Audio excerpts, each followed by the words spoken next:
welcome to another ep of this podcast. This time I'm talking to Hugh Jones. He's a fellow who I've known since school, basically, and he's larger than life and means a lot to me. In this episode, we're talking about travelling, Land Rovers, losing parents, autism, organising events, meaning of life, consciousness. Too many subjects, really. It's a little bit ridiculous, but I had a lot of fun talking to him, So if you're ready, let's go.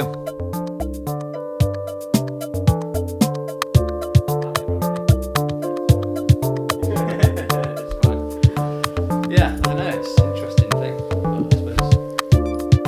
Yeah, I think, what I was saying is the fundamental difference is that for her, she's always wanted to have control over her life, right? And her diagnosis has given her the answer she's been looking for Really? 30 years.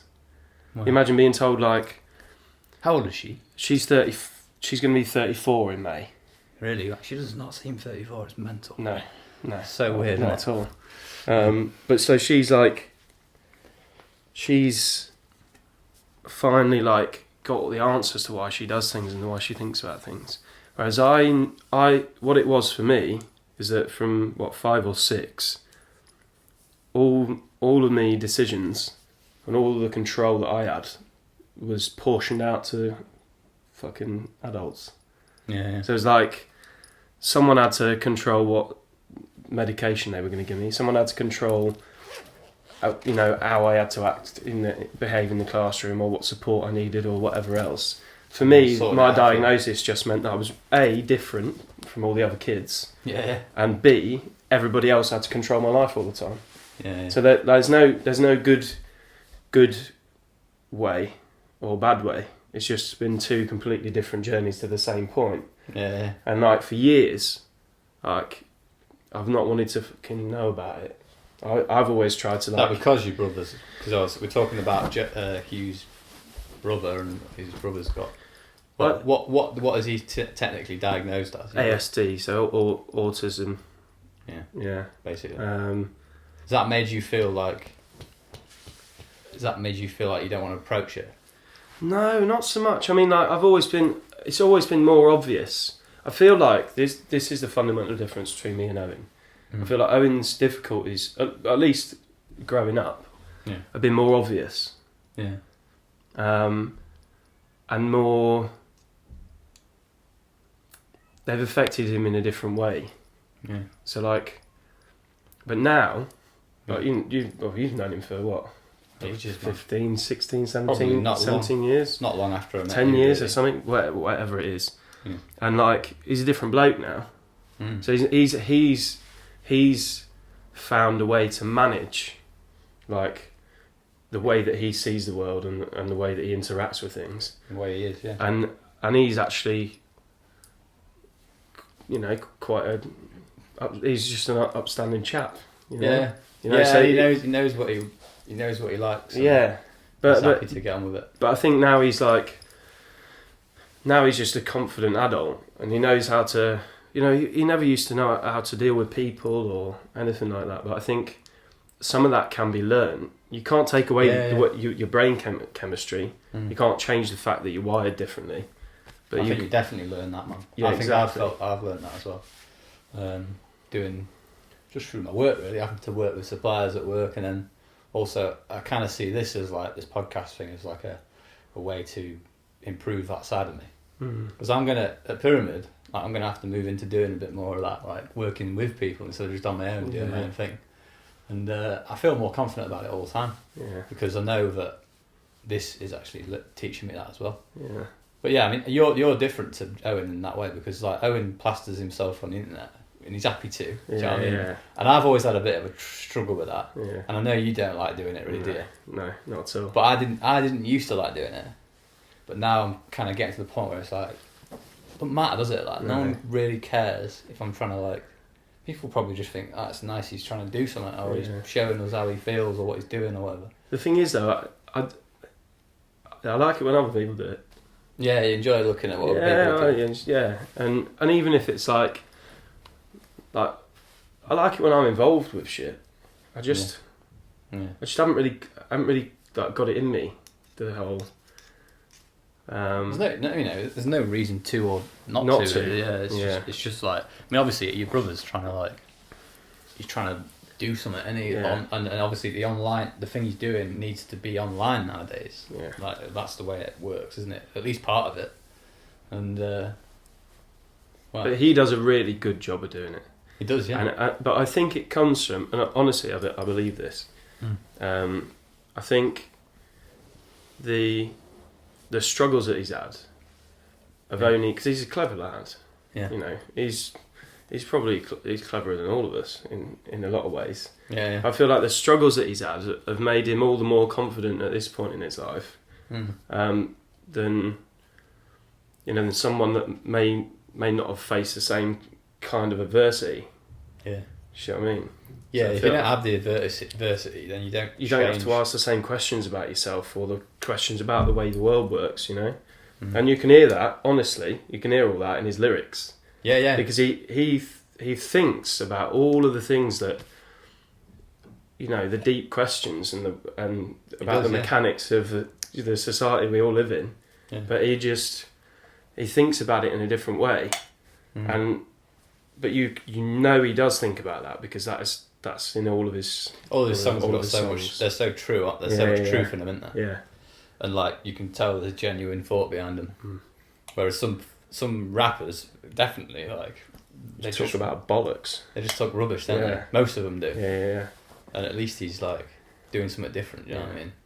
Or being a bit more unique than the average fucking rapper. But yeah, it's an interesting one, isn't it? I love following him and stuff, and I'd like to do more stuff with him, really. Yeah. And maybe, like you say, he's probably changed quite a lot, so maybe I should just send him some music to just work on again. Well, the thing is that nowadays he produces nearly all of his own stuff.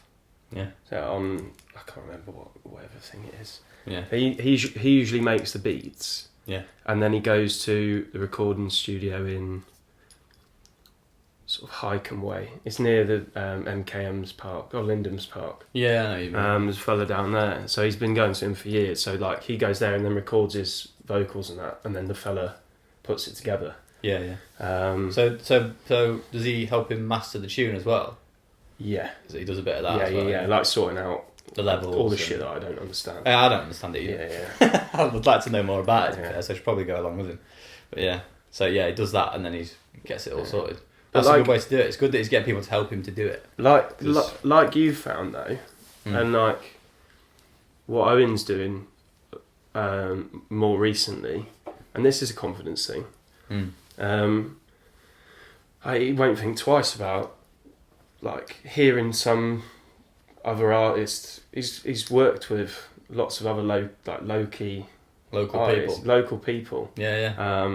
Rappers. There's a singer, Sarah Hughes, who's done a few songs with him now. She's awesome. Yeah. But I feel like part of it is getting over yourself a bit. I mean, you put yourself out there. It's a bit of a law of attraction stuff. I feel like you got out of it what you put into it. Yeah. And he's not scared to ask anyone.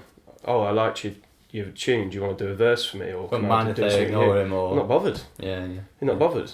And it ends up being some really cool, collaborative, creative. It's asking the question, isn't it? Yeah. And sticking your neck out a bit.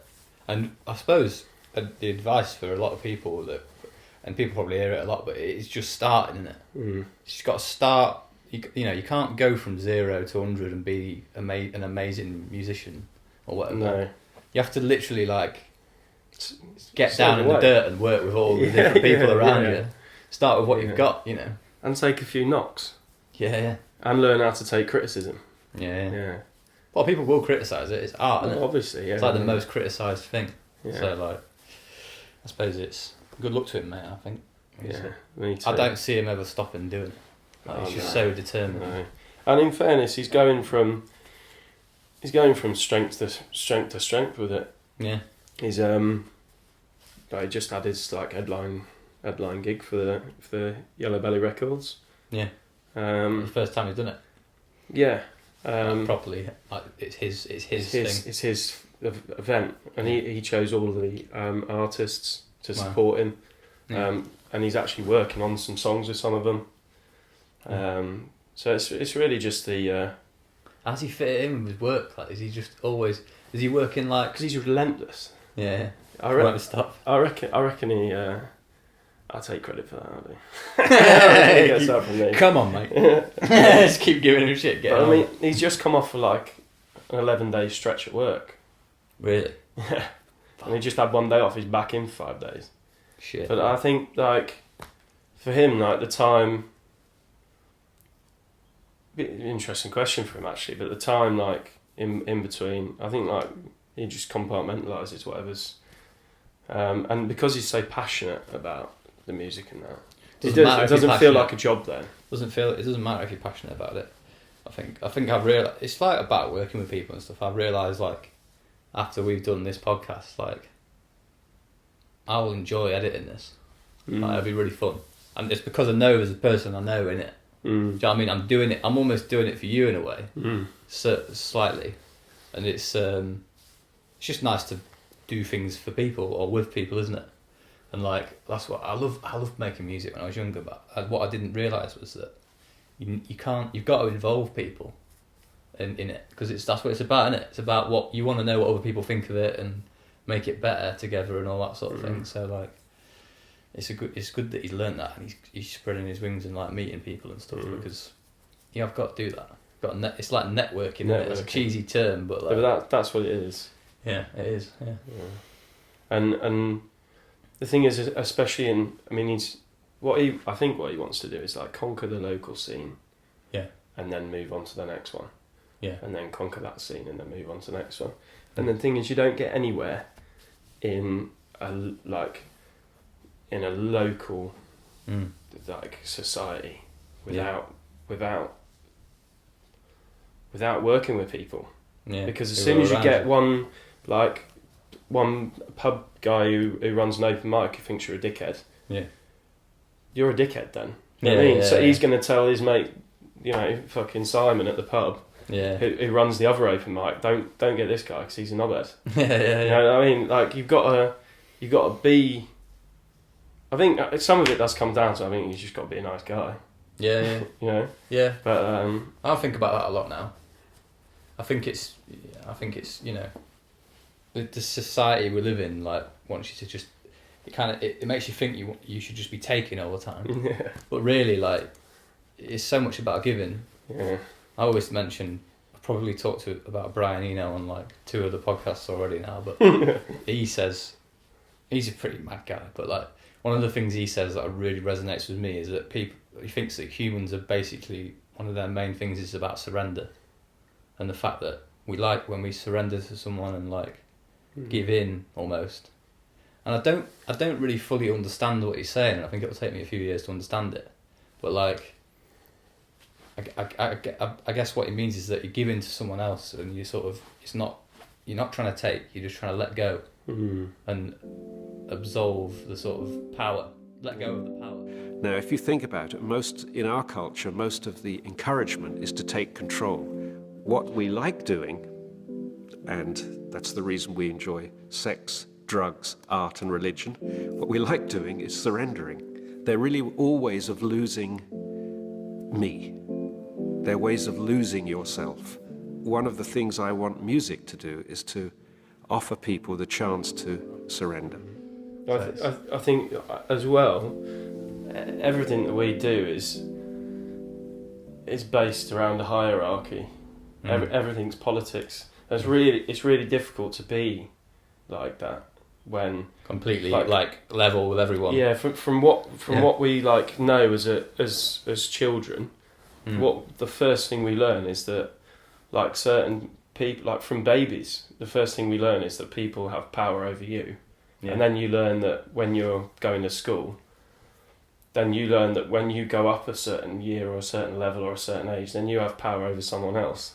And then your teachers have more power than you do, but not quite as much as your parents. Yeah. And then your older brother or older sister might have a bit more power than you in the say of what you're going to watch or what you're going to play. So you're always looking... when you're basically born, Yeah. you're taught about power Your place. systems and hierarchy in the system. Yeah. You know, so it's really hard. I feel like that's a real crucial part of becoming, well, trying to become like a well-rounded adult. You know, just being able to, you know, Understand people around you. yeah, and treat Position. everybody The same. the same. Even though you know about stuff, it's Yeah. kind of like you understand that. Yeah, it's true. Yeah, it's hard for some people, isn't it? But ego plays a part too. Yeah. Now, I've got a big fucking ego, Mm. like, and I try and rein it in. You know, Yeah, yeah. but like. Yeah, me too. Yeah. Ego's important for some things because, like we were saying about the music and stuff before, if you've not got an ego, Can't do it. you can't do it. Like you can't do believe it. your own shit, But basically. yeah, but also like you've got to be humble too, and you've got to be humble in life. You know, not just music or art or anything else. It's just like you've got to try and be humble, but you've also got to balance like being humble with your own self-belief. Yeah. You got to have a balance between the two, and it's fucking difficult, isn't it? It is, man. Yeah, it is. Yeah. How can you know what you're doing is right? It's kind of. It's just nice to make people happy, isn't it? And it's so easy to like not do that, isn't it? It's so easy to piss someone off. Yeah. And And you're it's not- so easy. And it's so easy to get pissed off too. Yeah. Yeah, yeah. Doesn't take much, does it? No. Yeah. Where were you born, Hugh? Where was I born? I was born in 'Cause I don't really remember this. Go on. Epsom Hospital. Epsom. Epsom. So Where's that? in Surrey. Yeah. It's near like where we used to live in Bookham. Yeah. Funnily enough, James Fitzgerald was born. He was either born in the same hospital or just up the road. What? Yeah, from where I was born. Before his family. I know so little about James. Yeah, I know. That's mad, really. Yeah, yeah. So we were born a few months apart, about 10, 15 miles away from each other. Wow. Yeah. And you lived there for a while then? So I lived in Bookham until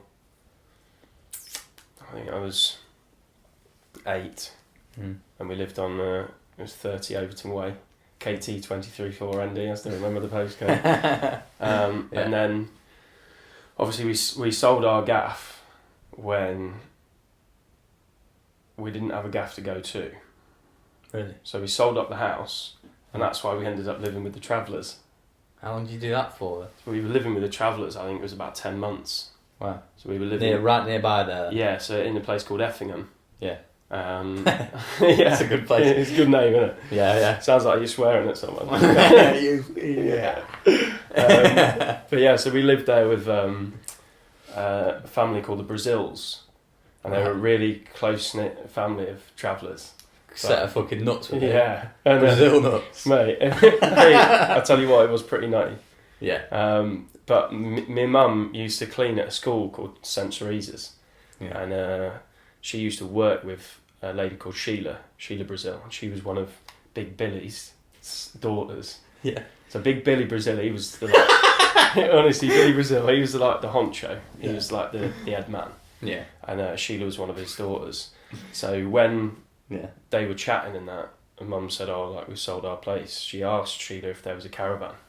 Really? And it's really like against the grain for like travellers to let someone else come in. Gorgies, like non-traveller Normal people folk come and live in there. Like, I think Was it quite a lot of people there then? Was it just them? Or was it loads of other travellers it as was well? about 10 caravans. Yeah. It was a big old, That was big all old Brazils. site. About 10 mobile homes. Yeah. Do you know what I mean? That was all family or cousins or all the steps in their family ladder. Yeah. A bit like in Peaky Blinders where it's Yeah, like yeah, basically. all the boys and Yeah. all the girls having it. Yeah, and so we moved into. So we had a mobile home, one side, and then we had our caravan the other side. So it was a concrete steps like that. So you'd come out of the mobile home, go in. So we all slept. So me, Mum, and Dad, and Owen all slept in the little caravan at night to make more room in the day, so we didn't have to have beds in the gaff. Yeah, yeah. So you kind of had like two little places. Yeah, But it was a funny old do, like. Why was it? What was what's like your most prominent memory of it? Like? Well, I reckon two prominent memories. There was one where this fella. Oh, there's loads of prominent memories, to be honest. It was absolutely nutty. Tell me a few. There was one fella in particular who used to play the flute or the fiddle, and he couldn't play it to save his life, but he just played it anyway. So he used to get drunk as a fart and then sit on the tow bar of the opposite caravan and play the fucking fiddle until the early hours of the morning, so he passed out in the caravan. So it'd be like till like 3 o'clock in the morning. If he'd had a few jars and that. He was one of the family then? Yeah, he was one of the family, yeah. He was like the old uncle or whatever. Yeah. And I remember, I mean, the lads there were pretty rough. So he used to beat the fuck out of me and Owen. Really? Yeah, these young lads. Because, I mean, they were taught to fight from when they were like... So you tried to get involved with them and be mates, and they were just fucking hard bastards? Yeah, they were just hard as nails. And, of course, Owen was weird. Yeah. And I used to try and stick up for Owen. So in doing that, we just used to get fucking shit kicked out of us. We were like, Owen was like, 5 or 6, and I was like... Really? 7 or 8. You know, Get these on lads the- were get like on the 9 dirt. or 10, and they were just like, fuck you. They'd come at you with stones and all sorts. Oh, I bet they didn't like you. No, did they fall? Because you were there. And they were probably taught not to like us as well. Yeah. But Mum had a good... Dad was there. Dad put up with it. But Mum was there. Like, she was like... People were friendly, you know, to Mum. And she was on the way down to the shops one day, or back up from the shops, and one of the young lads popped out, like 20s or whatever, popped out one of the bushes and was like, "Oh, Jane, do you mind giving us a lift back to the site?" I was like, yeah, of course, jump in. And then he was like, "All right, boys, she's giving us a lift." And about 10 of them came out of the bushes and all got in Mum's Ford Mondeo. They were like 5 or 6 of them sat on each other in the back. So they trusted her enough, you know. Yeah. Because of her character and stuff. Yeah, but so they always used to hook the power lines, and when the power lines, the BT used to come out, and they used to have like 2 or 3 to get power. Yeah, they'd hook into it. They'd hook into them. Yeah, and they'd always break the power lines and then end up with a power cut. Yeah. So you used to put the whole village out. Yeah. But when the electricians used to come out, they used to have like 2 or 3 coppers with them. Yeah. So that so that they were protected. Yeah. Wow. So that Otherwise, they give them shit. Yeah. Or like they'd nick stuff out of the van. So they kind of like, because obviously most people won't know, but I guess they kind of give. They're all, you know, they're people, aren't they? So they're all going to be different. But there's some of them give other people, like normal people, shit. Well, I think it's just because they're normal people. I think it's just a total same way we do to them. Yeah, separation of culture. Yeah. And what I think what they've learned is that, like, what they've been told. I don't know when it started, but politically, there was a whole movement, you know, back in the 70s or 80s that were trying to get travellers out of the local areas and stuff. And for the vast majority, most people when they stopped, they'd clean up behind them, and move on. But I think they have had difference, cast on them for generations and generations and generations. Yeah. So like, it's no fucking wonder they think everybody's a knobhead. Yeah. Chances are they're half right. Well, they are compared to them. I mean, we must be fucking weird. Yeah, exactly. We have lads who come round like our place picking up, and most of them, because they're expecting you to be shit with them, they're shit with you. So it's like, oh, okay. But there's a couple like my dad knows. There's a guy who my dad knows called Joe, and he'll come round and pick stuff up. He doesn't come round a lot lately. I guess scrap value isn't very high. Is he the old fella?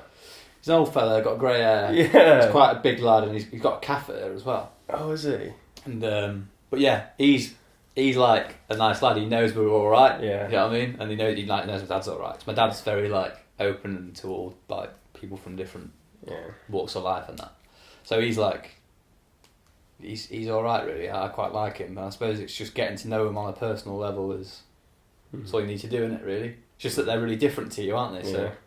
So I suppose it's it is what it is. I mean, how did you find when they weren't beating the shit out of you? Did you ever get on with them at all, or was it just no too different? We used to run away from them after a while, Yeah. But it was nice. What I tell you, what was nice, and I feel like I still appreciate this now, and it's why, I still stay in the caravan when I'm at home. Yeah. I never sleep in the house. Never. I sleep in my little caravan next to the house. Yeah. I liked being one door away from, outside, a fucking yard, right next to our caravan. That's nice. In that direction was beautiful, mossy fields with a big tree in the middle, and there was always horses there. Mm. So it meant that and I'm an outdoor person anyway. There wasn't much space in the caravan. Yeah. So right next to where we lived, I'd play in the dirt and play with my cars or whatever, and. I know what you mean, man. I did the same because I lived with my dad in a caravan for when my mum and dad broke up, he just went and lived in a caravan basically. Yeah. And he did that for, I don't know how long I was with him in a caravan for. I must have been 10 years at least. And I used to find it weird to start with, but I loved it after that. And I know what you mean now. When you're in one, it's just it's a nice little space, isn't it? Yeah. It's enough. It's all you need really. Mm. And like you say, just it's more about the space around you, outside it. That's what my dad said. He used to say, you could have a bit of land where 10% of it is his house and 90% of it is outdoor stuff and sheds and. Do you know what I mean? I can see how you miss that. I miss that as well. Because when it's a nice day, it's best place in the world, isn't it? Mm. Yeah. But I'll tell you what, it's cold in the winter and fucking hot in the summer. Yeah. Yeah. Yeah, you're open to elements, aren't you? Yeah, and I'll tell you what, in that one that we used to stay in, the heater was either on or off. Yeah. Wasn't no settings in that. You can be like, oh, turn it down a little bit, buddy. Go and sit next to it. It'd be either hot or So if you want, it was a choice between freezing your head off or boiling your head off. Yeah. Yeah, I know what you mean, man. 100%. But no, I appreciate that, and I appreciate that part of it, and I think as well, Mum didn't find the transition too difficult. She obviously used to live with the Travellers back in when she was younger. Really? So she lived. This is why I need to do one with her then. Yeah, mate. Mum's had a right go of it. You know what I mean? Yeah. But so where my big brother lives now on a Traveller estate in Ash Vale, which is in that general area where we used to live, is house. So there was some initiative. I can't remember when. I don't know all the details. You'll have to ask her about it. But basically, all the Travellers were permanent residents of that area. So then they built loads of houses, and then all the Travellers then just moved into those houses. So now it's a Traveller estate. Yeah. It's still cordoned off from the rest of. Well, it's just there aren't any non-Traveller people who live there. I don't think. No. I don't think there's a single one. But it's this big estate in Ash Vale. I wish I could remember the name of it. But basically, where my big brother's house is, Mum used to live in a caravan with her first husband about 100 yards away. Wow. Where he now lives in his house. That's crazy. On the common, yeah. Yeah. Yeah. So she remembers that whole area before. And that's where he was born as well. Yeah. What's his name? Julian. Julian. Yeah. Yeah. So that's where he was born. Well, he was from around there. And he stayed around there. And he stayed there his whole life. Yeah. Wow. So he used to live in the same caravan. 100 yards away from where he now lives in his brick house. Yeah. Gives people a perspective though, doesn't it? When they live on both sides of the tracks, sort of thing. Yeah. And I suppose it must be even more so in places like America, where it's class. Yeah. Class and race is a way bigger thing, I suppose. I don't know. It's nice to speak to people who from a different walk of life though, and then just realise that you're the same though. Yeah. Isn't it? Yeah. Because people go into it with preconceived ideas, don't they? I feel like different life experience is important, but like you say that they're fundamentally, I think everybody's the same. They've just had different experiences.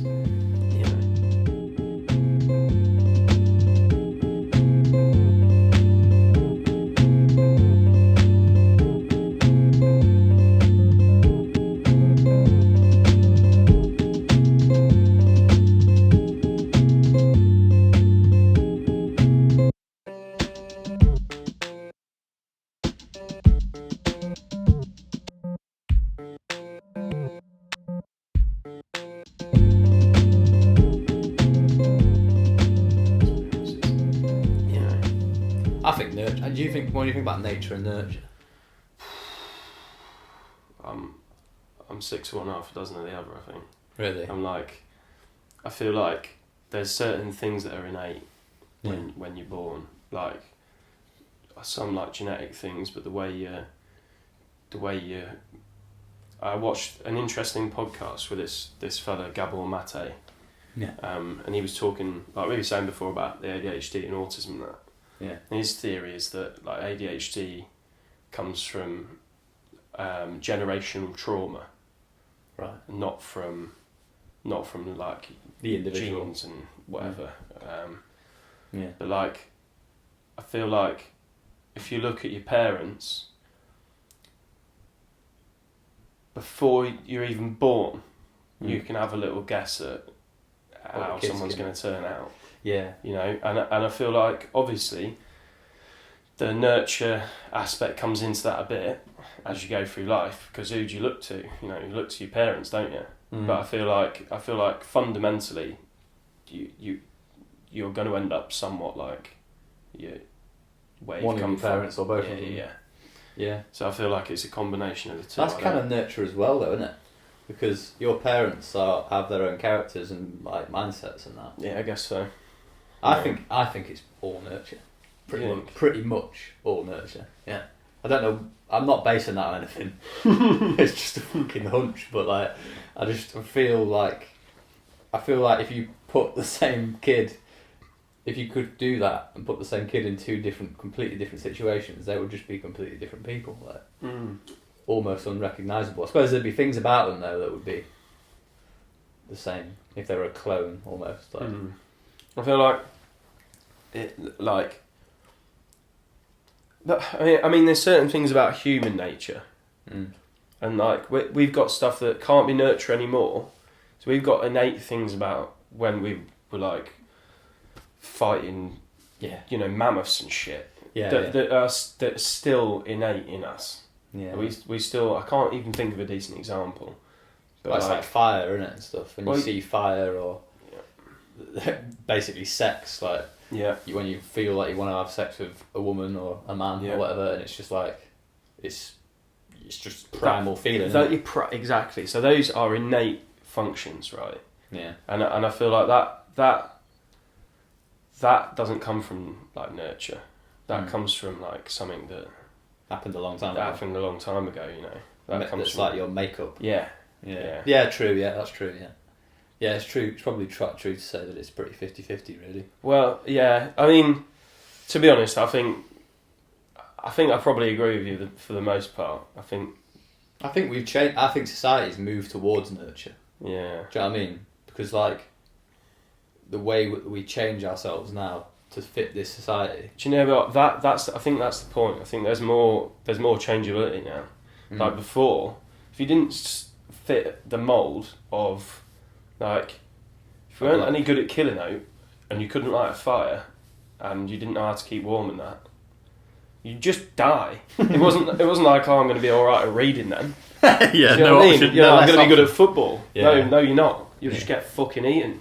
Yeah. You know, got more options now, haven't you? Exactly. So like, we've got so much going on that we're more impressionable from a much younger age. I feel like, but you could also think that some people are naturally good at certain things.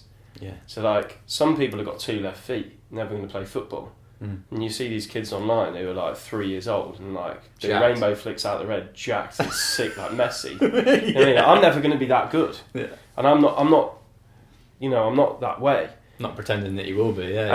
And you get some, you know, parents who are really good at certain things, and as much as they try and force it on their kids, they're just never going to be as good at that certain thing. So I don't know if that comes from. I don't know where that comes from. Yeah. But also, you get some people are good at exactly the same things their parents come from, and I'd argue that probably is nurture because they've gone like, fuck it. Yeah, definitely, yeah. I think so. It's a weird one, isn't it? It's very interesting subject. You can talk about it forever. Yeah. I suppose it's. I don't know. Some people just don't think about it, but it's. Yeah. So what did you do after you lived at the campsite? So, Well, that was when my life in Lincolnshire was born. So you came up here, yeah. So we came up here, so we bagged it. We were going to move to, do you know what, we were like one stage away from agreeing to this gaff in North Wales. Really? We went to visit this place, yeah. Beautiful house. Didn't much like the garden, a bit boring, but it was like a 2 acre square plot surrounded by fir trees. Really? And we went up there, right, and we visited the school, and mate, it was like walking into the 1970s. Yeah. It was mental, how backwards it was. Yeah. You know, and I mean, we're talking nearly 20 years ago. Yeah. Early 2000s. Yeah, so it would have been about 2003 or something like that. And the fella even looked like he was from the 70s. He had brown, like flared trousers on, high waisted, with a belt and that, like beige striped shirt and a big fat tie like that. He had a like ginger comb over and a big ginger handlebar moustache when they did. Fucking hell. And the fella, honestly, and he was the head teacher, big square frame glasses and that. Yeah, that's the most 70s guy you can imagine. Mate, and there was like one computer in the school, and there was one teaching assistant to the school. To the whole school of like 250, 300 kids or whatever. And Mum was like... We had a room full of computers. Yeah, exactly. Yeah. Exactly, so did we. And a room full of fucking teaching assistants and all. Yeah, in Lincoln. But yeah, so... Obviously with Owen's difficulties at the time, and my difficulties at the time, Mum wasn't convinced by the North Walian, slightly outdated education system. So we didn't end up going there. Yeah. And then we bidded for the place in Aberfoyle. Yeah. Why? Random.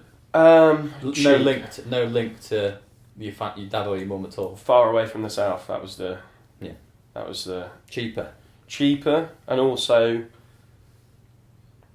Mum didn't like it much down there. I don't think she ever liked it down there really. She has fond memories of when she was younger, being around Aldershot and the busyness of it, and like when it was in its former glory. Yeah. But the sad fact is that most of the south of England is a total shithole. Yeah. That's the sad fact. And unlike up here, where you've got Lincoln, and then little villages and then boroughs, right? And then you've got like Nottingham and little villages. But in a square radius of about 100 miles, you've got Lincoln, Nottingham, Leeds, Hull, Sheffield. So you've got a hub of where all the money is, and then it filters out. It makes quite nice environments around it. I mean, there's obviously shit bits in every city. Variation there. But what you've got in the south is you've got London, which is this like huge conglomerate. You know, and then nothing else. Yeah. It's just towns, poor towns everywhere. Linked up to it. Yeah, and then in between all the poor towns, there's where all the millionaire footballers live. Yeah. So I think Mum and Dad were both a bit just sick of it. And in fairness, it's not a myth. Like the people up here are nicer. Yeah, people are nicer up here because they've got more to be happy about. I think. And more time for you as well. More time for you. Not all rushed off her feet doing stuff. Yeah, and Mum never had that community feel, you know. And she came up here and she's made some of the best friends she's ever made in her life. Really? So then we moved up, and that's when I joined Saxelby School. I went into year 5. Yeah. I met Charlie and Mez and everyone, Smith and everyone. Whole Saxelby crew. So I didn't. I wasn't part of that until secondary school really. But I think it's only 2 years later though. Yeah, not one. Like, so you were already there from like year 4 then, basically. Yeah, well, year 5. Year 5. Year 5 and year 6. Yeah.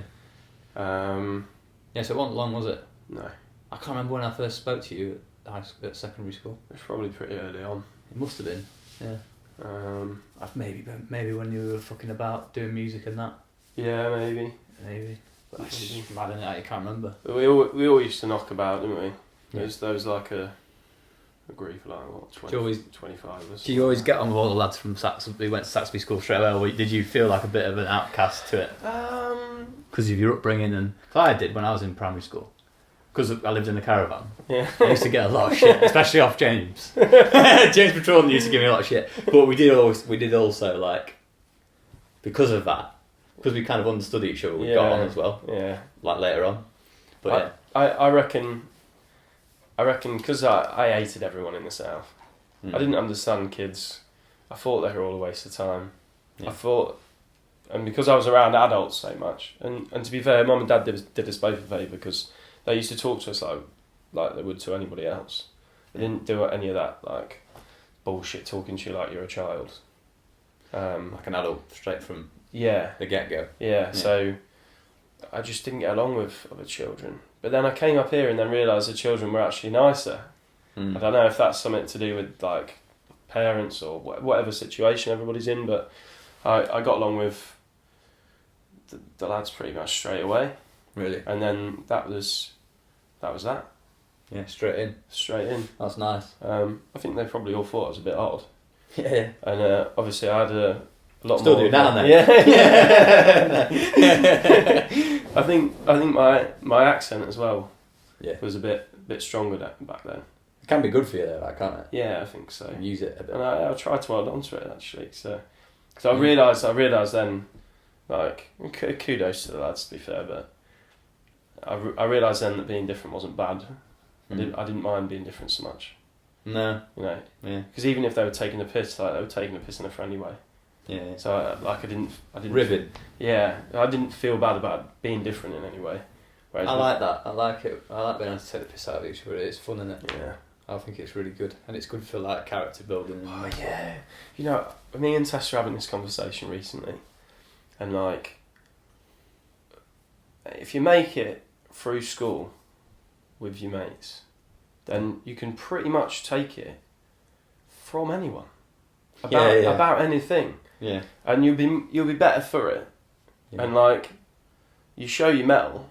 Yeah. You know, and like you just learn to like that it is.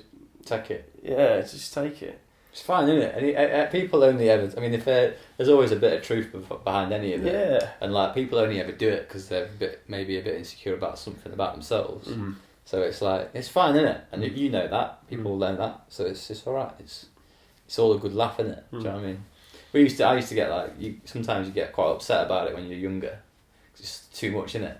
As you said, it's like a university thing. Like, I remember I used to fucking like... Lauren, for example, I used to fall out with Lauren sometimes at school, like properly, and like we'd sort of be shouting at each other a bit, and like I'd just be like, yeah, well, she's a fucking cunt and all that. But it's just like, it's just totally not right. It's just when you're older, I still maybe would take the piss out of each other a bit now, and it's just like, it's nice that you learn from it, don't you? You learn from all that stuff. I think definitely. And look, like what you learn from it is. You know, in every, like, we're lucky. And inside every, like, large group of friends, obviously there'll be different relationships between different people. So not everybody's going to have the same relationship with everyone is what I'm driving at. But like, you know, like, Jakey's wedding, what was that, a couple of days ago? Yeah. Just shows that like, whatever, 23 years on for some of them, that's like 15, 17 years later, in some capacity, we're all doing the same shit together. We're all still knocking about, you know. And I don't know many people. I didn't meet anyone at uni that have that. I don't think.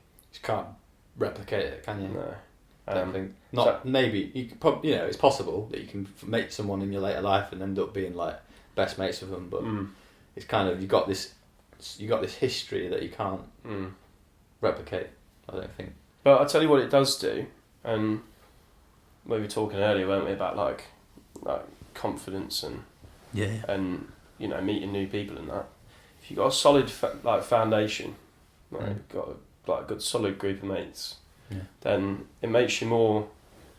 It's more likely that you'll go on and find it easier to be around people and get on with people because you've made all your mistakes and learnt things and then in a setting that doesn't matter. In a setting that it's in a safe setting. Yeah. No, I love it. I used to find it quite like sometimes when I came to meet because I don't see you lot as. I feel like it's probably not the case nowadays, but I felt like at one point I didn't see you lot as much as you all saw each other. And I came in and I'd be like a little bit like, oh, how do I handle this situation? But I've grown over over a short amount of time to kind of like that, to like the difference and to like the sort of conversations you have ripping each other and that. Yeah, basically. I'm getting up.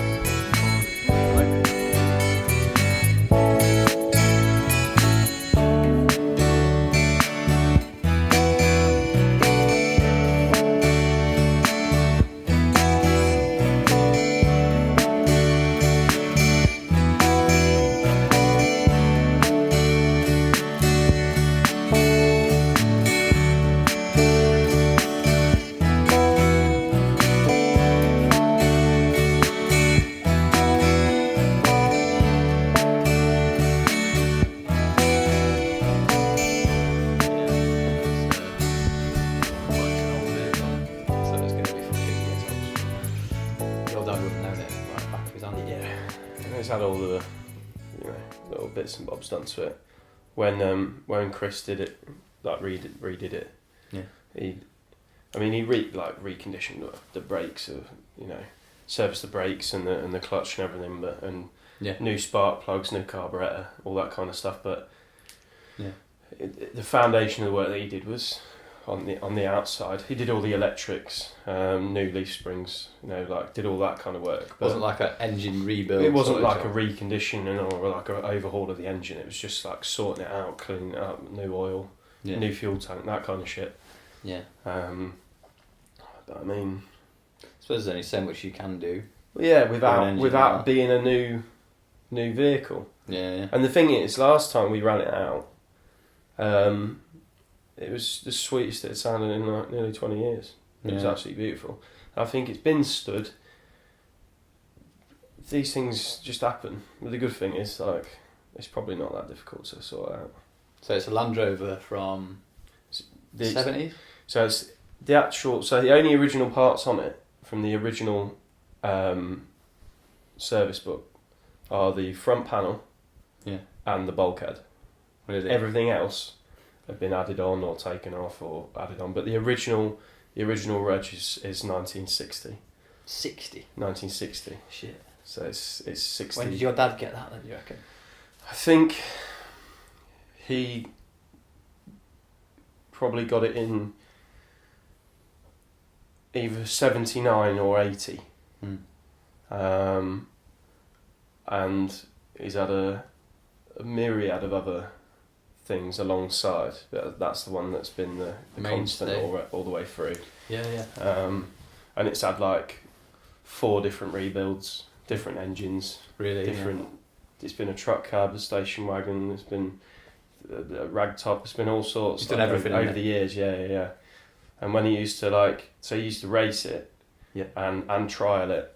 He used to enter all the events in it. He used to tow the caravan to the event, race it, do all the events, trial it, do everything, and then tow the caravan back from the event. All in one job. All in one motor, yeah. That's mad, isn't it? Yeah. How far would he have been driving to do that thing? Well, he might have been into driving Wales or something. Yeah, North Wales, East Newcastle, Belvoir Castle up in Lincolnshire. Might have been further down in the south. Might have been Somerset. Did he always do that? From when he was young? Well, so I think his first event was in 1973. Yeah. And that was it then. The rest was history. He was hooked on it then. And I can't remember why he went along. It could have been... I think one of his mates maybe said, come along to this. Yeah. But then... Randomly. Yeah. Stance sort of thing. I think he liked Land Rovers. He was always a lorry man. Yeah. As well. Yeah. But yeah, so he... Did he used to do that, like truck, moving stuff around for people, like haulage and that? Yeah, so his whole career, he was a lorry driver. Yeah. So he left whatever year of school he was in. He didn't do college, right? And then he went to do fitting tyres. That was his first job. Yeah. So he did fitting lorry tyres or fitting car tyres or whatever. And then after a little while, and then he worked for the post office maybe first. Then it was tyres. Yeah. And he used to have a little BSA Bantam on the post office. Nice. And then he did his HGV licence, and he was driving lorries for 45, 50 years. Really? Yeah. Wow. And he worked for BOC. So it went hand in hand, really. Yeah, it was You had just to like, drive before I just could do motors this. and that. Yeah. So his discipline in terms of like when he was doing his was it navigating that he was doing, or was that something else What, when he was doing the... in the landies and stuff? He was driving. Driving. So Yeah. it was rallying then. So there's I can't bore you with the details, but there's different categories. So there's right from the basic, there's Tyro, which is what I used to compete in. Yeah. Which originally back in the whatever when they invented it was try your rover out. So you could do like sections and that. Try your rover out. Yeah. Right. So okay. you could have do a go. Yeah, you can have a go, and it wasn't too difficult. Yeah. But I mean, that's developed like through the years. They're actually like pretty tough now, depending on where you are and depending on what club setting them up. It's more niche. Yeah. And then the RTV, which is road tax vehicle trial. So like, as long as it's taxed and as long as it's roadworthy, then you can use it. Then you can use it for that trial. And then you've got CCV, which is oh my god, I don't know what I remember what it means, but it basically means like things that are made for it. cross country vehicle trial. There we go. Right. So it's you can use a road tax vehicle, but it has to meet specific standards, like roll cages, all that kind of shit. Yeah. And then there's a comp safari, and the comp safari is a rally stage. Right. So then There's a bit of both then, really. It's all mixed in. Yeah. So it's not just rally stages. It's also like So like on a normal trial, you get like 12 gates. So it's like canes. Yeah. So 2 canes, and it's like golf. The lower you get, the better the score. So you'd go through gate 12. And say if you got to like gate 5 and you got stuck, then you get a 5 for that section. The idea is getting all the way through. So there's no timing. It's not about being like quick and that. It's about the making it. It's about making it through. Yeah. Because that's the hard thing. Yeah. And so are you like, if it's the gate version, are you basically like finding your own way to those gates? So everybody starts. So everybody will like line up or whatever. You're allowed to walk the section. Yeah. And you're allowed to watch other people go. There's a rotation, so usually like you end up going first or whatever at least once. And so it is a set track, really. Yeah, it's a set like area, and you have a look, and then you get one go. Yeah. So based on like what you think, or like if you notice there's a fucking tree root or whatever, it's cool. Like man, then you just have a go then. And what you've got in your head. And everyone, because you did it a bit with him when you were older, when you were younger, didn't you? Yeah. So was it like, was everyone in Landies, or was it all sorts of stuff? So I mean, there's a couple of like all-wheel drive clubs. Yeah. There was one in the south, and that was like people used to turn up in like Suzuki Jimneys, all jacked up and that. Yeah. And there's one in Links, but we were usually with the Land Rover Club. Yeah. Like specifically. Yeah. And they've got clubs all over the country. We've got Southern, SROC, we've got LLRC, Lincolnshire, they've got Peak and Dukeries, Somerset and Wilts, fucking Anson Barks, they've got like... Loads of them. There's all over. Well, they've got a massive fraternity of people who love them, don't they? So, yeah. I'd love to have a go at it, you know. Oh, mate. I'd like to get an old banger and just fucking send it, do you know what I mean? Yeah. I'd love it so much. But it's... I did mountain biking on Sunday. Oh, mate. And it was awesome, mate. In Sherwood. Sherwood, yeah. Yeah, I didn't realise the tracks were so good there, but there's these like little... Went with this geezer, right, called Joe. And he's a mate of James who works at our place, our web guy. And he's like, oh, yeah, you can come in, are you, lads? All right, well, I've got like 4 bikes, so I'll bring them with me. So me and Adam were like, oh, well, all right then, that sounds good. Turned up, he's got 2 electric like Trek bikes, which are like 5-6 grand new. And then he's also got a couple of like, he's got a hardtail, they call it, which is one without a suspension at the back. And he's got a normal mountain bike that's, you know, and they're both like 2 or 3 grand bikes. And I was just like, this is mad. And then he was just like, oh, you have a go on the electric one, mate, because I do it all the time, I'll be alright. It's fucking mint. So fun, man. Absolutely giving it Do you reckon you got a new hobby? Yeah. I'm buying one, mate, 100%. And like, I used to do motocross, so I know my limits, if you know what I mean. Yeah. So like, mate, and I can imagine doing rallying or navigating or whatever, like any part of it should be so fun. Mm. I mean, you used to look at the map for your dad, did you? Yeah, so like I navigated in a few things. They used to have you have to be a certain age to go in like certain like, Classes. Yeah. More serious class. You have to be a bit older. Like. You have to be a bit older. But I used to navigate for Dad when he was doing like the trialing and that. But it helps because you got someone on the other side of the vehicle.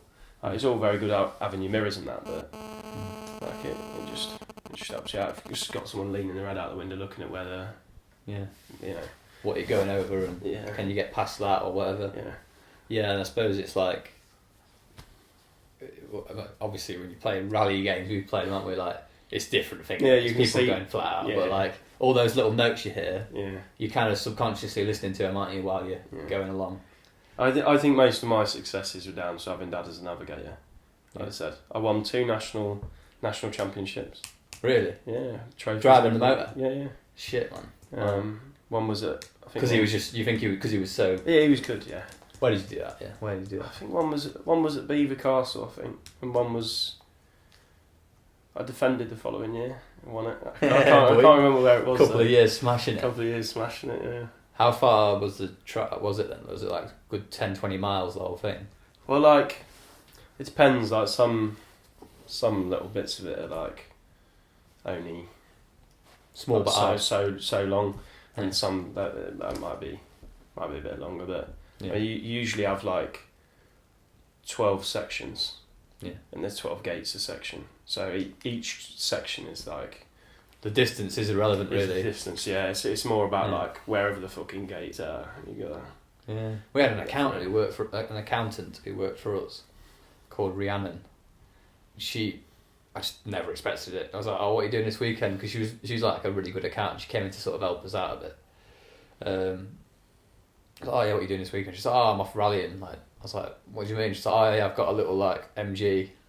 And I go with my dad, and his mates and my mates, and we just go and have it. And I was like, oh. And she's only worked for us for like 2 months, but like, well, a bit more than 2 months, but it wasn't long. It felt like 2 months, and like, I was just like, that was probably my way in. Really, I should have fucking worded her up, and just probably still good to be fair. I'd probably just send her a message and say, "Can I come along and have a go?" But yeah, I've always found it quite interesting. I like the crossover between like. It's like sport and there's rules, but it's also like it's a bit cheeky, innit? Like you can do things that get you through, and like you can get through by the skin of your teeth and all that. So it's like, and like you get with like the Welsh hill climb and that, or even like the Dakar. Yeah. There's like certain like safety specifications, but like within each, it's not like the F1 where they're all meeting the same. Yeah. Like you enter in whatever you think's gonna. Get you there the quickest and the best and the safest. Make your own judgment on it. Make your own. And that's why you get all these fucking different looking motors and that. Yeah. You get the personalities coming through of the people who are driving them and that. Yeah. Have you ever spoke to Charlie about? Do you remember Dan, Charlie's mate from uni? Yeah. So him and his mates did the. He told me about this. Yeah. What did they do? When they did, I can't remember what it's called, but when they do the fucking desert. Dakar. Is it? I don't think it's a Dakar. When they go to Dakar. I don't know. I'm going to butcher it. I'd rather not like butcher it, but there'll be a name for it. Yeah. But they basically all chucked like 200-300 quid in for like some old banger. Yeah. And then they took it in turns driving it, and they did like this whole thing all around. Yeah. That'd be fucking. My old man did that. For Dakar, the one where you go to Dakar on the western coast of Africa, which is like 3,000 miles, 4,000 miles, I don't know, and like he did it in a fucking. He did it in a BMW M3 maybe. Yeah. Really cool boxy one. I remember I went to buy it with him, and he did it with his mate Simon. And it takes you ages. It takes you like 3 or 4 weeks, I think. Yeah. But like after he'd done that, because he just did that as like, but he was having a bit of a mad one, and he wanted to do something different, so he did that. He did it 2 more times, maybe 2 more times in vans. Took vans down, left them there for the people to use, and fucked off back on the plane. And like I did that with him as well. It was like 6 weeks we went, 6 or 7 weeks. I think it was like over summer holidays, and I missed some of the start of school as well. But like, what an experience! Like, amazing place to go. But like, just the, like you say, like the distance that you go, and like you don't know quite how you're gonna get there, and the van's breaking down. The van broke down in the middle of fucking Paris, man. On like one of them junctions where there's like 7 roads that meet. Fucking hell. And it was an old LDV van, so it was shite. It was so fucked. And like, yeah, don't know how we managed to get that there, but that was mint. That's probably where it comes from, really. The rally, like the need to want to have a go at rallying, I suppose. But yeah, it's cool, isn't it? I think you'd be quite good at it. I think I would. Yeah, I'm good at it on the game. Yeah. Like normally, like Charlie, I play a lot of games with Charlie, and he is so much better than me at most games. But I fucking rinse him on dirt rally because you can't just go fast, can you? No. You literally, it is a combination between going fast and thinking about the next corner a lot. Yeah, I suppose it's like you just have a go at it basically. But yeah, it'd be fun. So your old man was like doing that for most of his life, then, really. Yeah, I mean, what, 1973 until... He was doing it right up until he died. Yeah. So, what was that, 2015, 2016, yeah, something like that. Yeah, it must have been 2015. But yeah, so 42 years. Yeah. Long old do. Long old do, yeah. And had some fun, I bet. Oh wow, yeah, seen some miles and all. He's been on it. Yeah. So like your dad died in 2015, did he? I think it was 2015. So I was coming up 18, so I was like 17 in an amount of months. That's a mad time for him to die. Yeah, it was pretty mad. Yeah. It was pretty mad. What did he die of? Was it heart disease? It was heart complications. He had a triple heart bypass, and then like we thought it was all dandy like, and then went back in, and they were like, no, he fucked. There's more wrong with it. Yeah. So then he went to have a second triple heart bypass, and then they opened him up, and there was complications with the procedure, and then he came out of the operation in a coma. And then do you remember when I was off school for a week or whatever it was? So yeah. Like we were in sixth form then. Yeah. And I remember the time around it. Yeah. But like we went down, and then we stayed. We got there on the first night. It's fucking mad, really. So we got there on the first night, and then they all said, "Oh, he's dead." Like, really? So we were like, "All right." Oh, nice one. Yeah. and then he didn't die. Said he was dead, but he came back. Yeah. Fuck. So they told us categorically he was going to die, and then it just didn't die. So we were like, "What do you mean? You told us he was brown bread." Yeah. So so we stayed overnight in the waiting room, and then we stayed the second night in the waiting room, and the family started arriving in that. Yeah. And then we got hospital accommodation at this hospital in Leicester. Yeah. And it was like one living room and then a room with 2 single beds in it. And there was like fucking 9 of us staying there.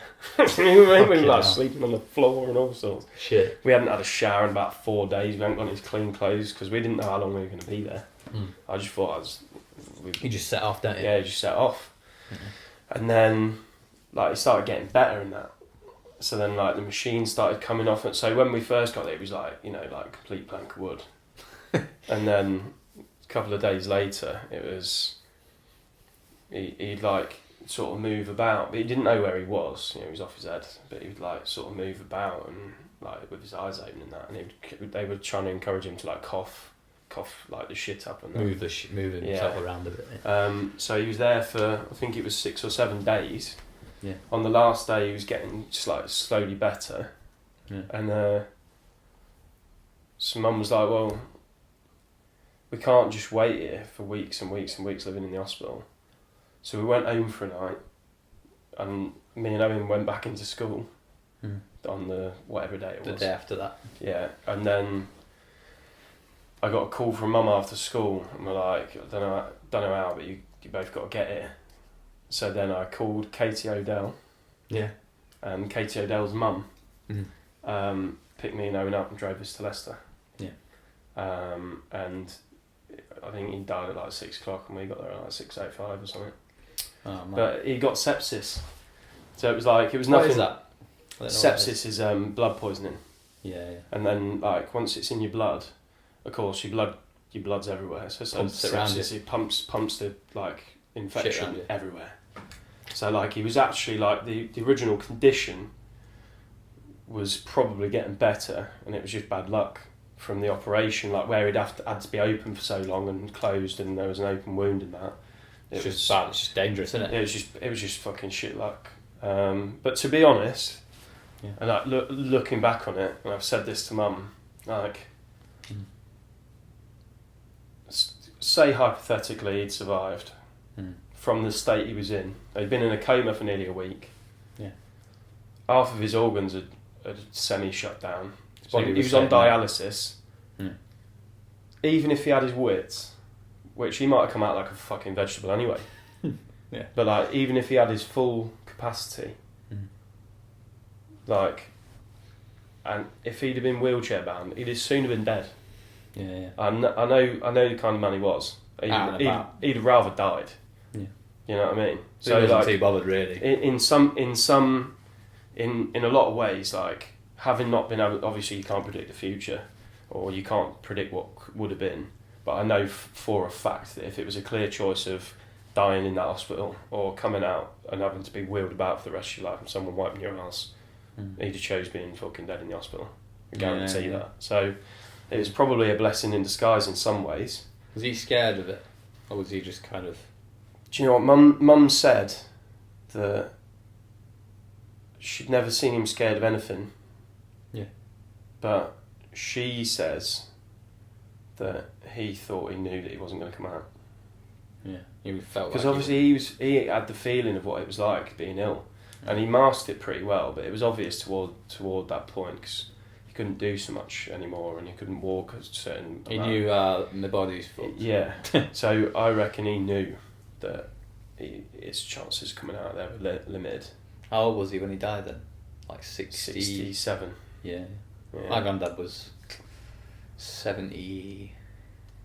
Not far into his 70s. He didn't live long, but he spent all his life smoking, drinking, everything. That's the catch, isn't it? You used to just last 6 in the house all the time, and you know, be having whiskies down the club, playing snooker and all that, and it's just like such a nice fella, but like I know it's so sociable, and like, but it's just eventually it catches you, doesn't it? I suppose. The thing is, you live by the sword, you got to die by the sword, haven't you? Yeah. There's no point smoking and drinking like a fish, eating red meat and curries for like 60 years, and then wondering why you've got breathing problems and wondering why you got a dodgy ticket. Do you know what I mean? Probably just thinks at some point it's going to be like, fucking hell, mate, give me a break. Yeah. You know. But you had enough, boy. Yeah, but like. Yeah. You know, he wouldn't have lived any different way. Well, your attitude towards... I've spoken to you about this before, and your attitude towards sort of morality is like kind of... You say you're not that bothered. Like, you just kind of... The way... I mean, obviously, like... I'd like to live a while, you know what I mean? Yeah. But... Yeah. I think your quality of life... I'm not very good at making decisions that might affect me in 50, 60 years, you know. I'm not very good at that kind of decision. Yeah. That was one of my questions. I think you must have read it. Like, which one are you best at? Like, what do you think about the most? Past, present, or future? Present. Yeah. I get that. Categorically. Yeah. You know, I can think about the past, but like the amount of times I'm thinking about the past in a day might be one. Yeah. And that can be anything. I'm not even thinking about what I was doing yesterday.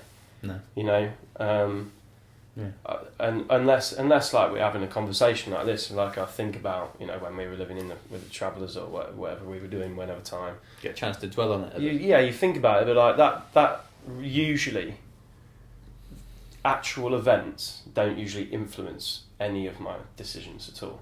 No. And maybe the hangover from those events might. Or they might inadvertently. They might change the way I think about certain things, but I don't think about. Reference them. No, physically like that. In the moment, you just think about now and what's happening. But I feel like as I'm getting older, I think a little bit more about the future, a little bit more, yeah. A little bit more, you know, and things that. Yeah, me too, a little bit, yeah. I think, you know, like you said, like we were saying, like you bought this house. It wasn't like you've thought to yourself one day, I'm going to buy this gaff, and then the next day you've just forgotten about it. Yeah. You know, like you're buying this house for a certain. There's a certain future element to it, and the things that you're going to be thinking about, like with Gem, with your job, like there's certain things that you think about, like a little bit of the way into the future. Yeah. But I'd say equally, those things don't usually affect what I'm doing on that day. No. You know. I think if you can get the next step right, or you can make the right step next, and the next one just follows, doesn't it? Yeah. And you sort of just carry on like that, don't you? Yeah. I think it's a balance between like certain elements about planning the future can make your present a bit more comfortable. Yeah. But it can also make it a bit more difficult. Because Yeah. if you plan too much, Yeah. and you plan too far ahead and it goes wrong, well, like, what else have you got? You rest your laurels on it, you know. And actually, like with the best laid plans and the best will in the world, you could try and plan out the next 20 years day to day. But categorically, it's not going to work because shit just happens.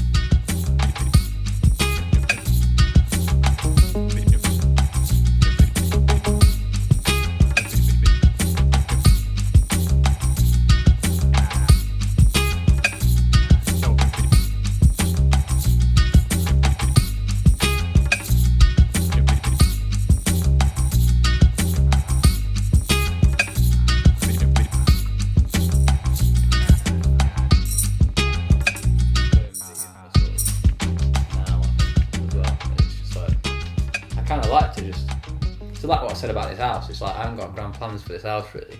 No. And I said when I came down, I said, I need to get some pictures on the wall, don't I, and stuff. And it's like, well, probably won't be that keen to do it. I really want to put some stuff on the wall and that because it'd be nice, but I'm not the kind of person who's that bothered about that. It's more about like what's going on, like what projects have we got going, like who are we meeting and all that sort of shit. It's just more fun to me, and yeah, I don't know. It's interesting. You're probably a bit like me in the like. I think you've got more patience than I have, but I like instant gratification from whatever I'm doing. Like you said, whether it's some project or whether it's work or whatever it is, like I like instant gratification. Yeah. So like if I plan too far in the future for shit, it's delayed gratification. I can wait months for that. Yeah. So like to experience to come to fruition. So I've not got the same. I've like not got small the same, wins. I've not got the same drive for it because like I know that whatever I do, it's still a way off. It doesn't keep me dopamine levels active enough. I've learned the patience thing from my dad because he's good at banging his head against a brick wall for ages. Yeah. And like he said to me on his podcast when he did it, he said, I've got used to the fact that I'm a slow burner, and like. I kind of thought, like, what does he mean by that? I think he means that, like, it'll take him longer than most people to do certain things. To, like, he said about his mate, that his mates had cars and stuff and nice jobs when they were, like, 22 and he was still fucking about at college. He finished college and uni when he was, like, 25 and he's still fucking about. And, like, I don't know, it's everyone's got a different go at it, haven't they? But, like, I don't know. I don't think I could... I like going at a slow pace, you know what I mean? Having a plan... It's different to you. Like I like having a plan that's like this podcast thing. I don't know if it's going to happen, but I want to just keep doing this now. Yeah. I just the one thing I don't want to do is stop doing it. Just keep doing it, and that will eventually mean that people know me for it, and obviously people might listen to it and stuff. I'm not too bothered really about that.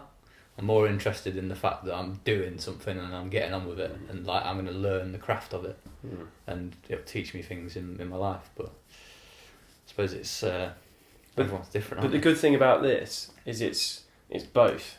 Yeah. You've got the instant gratification of having the conversation, right? Yeah. And then you've got the gratification of every time you like you say, you put it through an edit, you listen to it, you think about it, you're probably still thinking about it tomorrow, and then you do another one. It's like, but then like it's also got the, you know, you can imagine in a couple of years' time when you've got a library of them. Yeah. I mean, that'll feel pretty nice. Yeah. Yeah. You're right, actually. It's both, isn't it? Yeah. Because you're building a library that's just sitting there. Yeah. And you don't have to think about it. And then eventually, you'll, like say, 2 years' time, you'll think, shit, I've done like 78. Yeah. And like, there's loads of different conversations that I really enjoyed and like favourite ones and stuff like that. And I think, it's nice. I've always loved listening to podcasts because you kind of just go into a dream state when you listen to it. Yeah. That's the best thing about it, isn't it? You can kind of turn off when you listen. Don't turn off, do you? Because you think some podcasts you really listen to every word they're saying, but some of them you kind of just like get with the flow of how they're feeling and what kind of conversation they're having, and it makes you think about your life, doesn't it, and your position, like you were saying earlier. Do you know, funnily enough, like if I'm listening to podcasts, I'm not doing anything. I don't pay any attention whatsoever. Really? I was trying to listen to that Lex Friedman one the other day about the chat GTP or whatever it's called. Yeah. And I was waiting for the bus. I just keep rewinding it. Yeah. Because I was looking at a fella in that window. You know what I mean? Oh, he's got a nice bike. You know what I mean? I had to be like, fuck, I missed that bit. Yeah. And Joe's like, oh, what? And I'm like, oh, fuck, I missed it. Do you know what I mean? I'm getting back. And then I was on the bus journey, and then I was like, just looking at like some geezer on the bus and that, and it just wasn't working. But Lex's isn't it Lex's style is acquired taste. Yeah. But the thing is, if I'm working, yeah, if I'm doing something, I can tune in. Yeah. Because like this part of me is like occupied. Yeah. Like fully occupied. It's not like I'm looking for something to do. Yeah. If I'm like occupied with it, then I can take in a podcast. But if I'm not doing anything, like you said though, you watch them, don't you? Yeah, I do like watching them. And I need to do that. I think at some point some of them need to be visual because like if you're watching it, that's taking that up as well, and you can see what their mannerisms and everything. Yeah. It changes it a lot, doesn't it? Yeah. It makes a big difference. It is different, but like it's not essential. No, you can do both, can't you? No. And like in some of them, I'll be listening to it, and if they like say like Jamie or whatever on there, like pulls something up, I'll get it out and have a little look. Yeah. I'll just back it back in my pocket. Just to see that bit. Yeah, just to see that bit, see what they're talking about. Or you just watch like 10 minutes of it, and then you listen to the rest of it. Yeah. Because you've got them in your head. Yeah. But like, I told you before, I like the game of like pressing play on one and then not looking at it and then trying to work out what the person looks like and then looking at it. That's fucking mad. Because you're always miles off it. It's so weird. Like there's a guy the other day, he's called Dennis something, talking about fusion and stuff, nuclear fusion, and he was saying, I'd listened to it for like 2 hours before I looked at it, and it's a 3-hour podcast. And I just built up this picture of this like young, he sounded young, sounded like a 35-year-old bloke. Turned it on, he's like an old geezer who's like got like, you know, like marks on his face, got loads of wrinkles. Like I was just like, so weird. Like but it was his personality. Yeah. His personality was young, and like I found that really interesting. I think there's something to it. I think it's nice to not have the image sometimes because there's like a bit of mystery in it, and like you don't really know the person. You want to know more, but you can't. It's kind of cool. So it's a bit like audio books, isn't it? And books. Like if you watch a film, like all the information is there for you, like visually, audibly, like it's all there for you. If you listen to a book or read a book, like you build your own. Build your own characters, you build your own world around it, you build your own imagination. Yeah. I mean, I've got that. I've got places in my head from books that are never going to go. Yeah. Do you know what I mean? It's like Jane Eyre, when I used to look, I had to fucking read that in English lit in school. It was shite. Probably read it now and it's quite interesting, but I fully imagined it all taking place in the library upstairs at school. And like a lot of the scenes and stuff in it. And it's just like, for no reason other than that I know that place, you know what I mean? But it kind of suited it. But like, yeah, I like that. It's nice to leave something to the imagination, isn't it? Are you reading any books at the minute? Started reading one my dad was talking about called New Earth. It's basically about like, I've only just started really, but it's basically about like where we are as a society and like how we've changed, obviously loads in the last few hundred years. And how we've kind of let go of religion. So like, what does that mean? Like, what? Basically, the book is like, is that good? Basically, like, should we be doing that? and should we try and learn like better values, learn from some of those values that we had, but don't necessarily have to be religious, but like hold on to some of the stuff that was good about it. I suppose that's kind of what it's about, I think. But I struggle reading it. Like you said, you listen to audiobooks, don't you? Sometimes. Do you do a bit of both, or? Well, I used to read a lot, like when I was younger, because they told me I was fat. they were like, if you don't start reading books, like, you'll be fucked. Yeah. So I went into the dyslexia clinic and I was like, I think I was 9, and I had the reading age of like a 4-year-old. Really? And they were like, do you know what I mean? Yeah. So they set me a task of these books and that. Is that when they realised you were 9? When you were 9 and they realised? No, I was 6, I think, again. And they said that you were dyslexic? Yeah, dyslexic, dyspraxic, dyscalculia, Can you explain those to me? So, just give me dyslexic is like your, I think it's the way you, it's literary, so like problems with reading. The way you see words. Yeah, the way you see words, keeping the like on the lines, the way you like spell,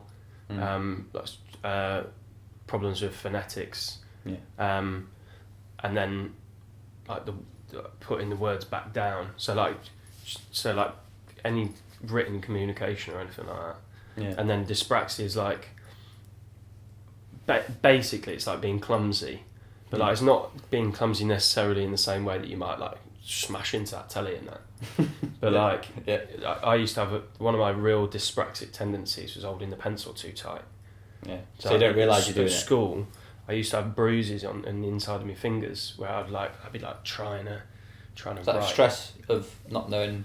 No, I literally not doing it right. Just think it's like that's what my brain was doing. It was like I couldn't think about the words and think about the hand. And thinking about holding the pencil because the words were already too difficult. So you were having so much trouble with that. that. It was like the pencil owed me money. Do you know what I mean?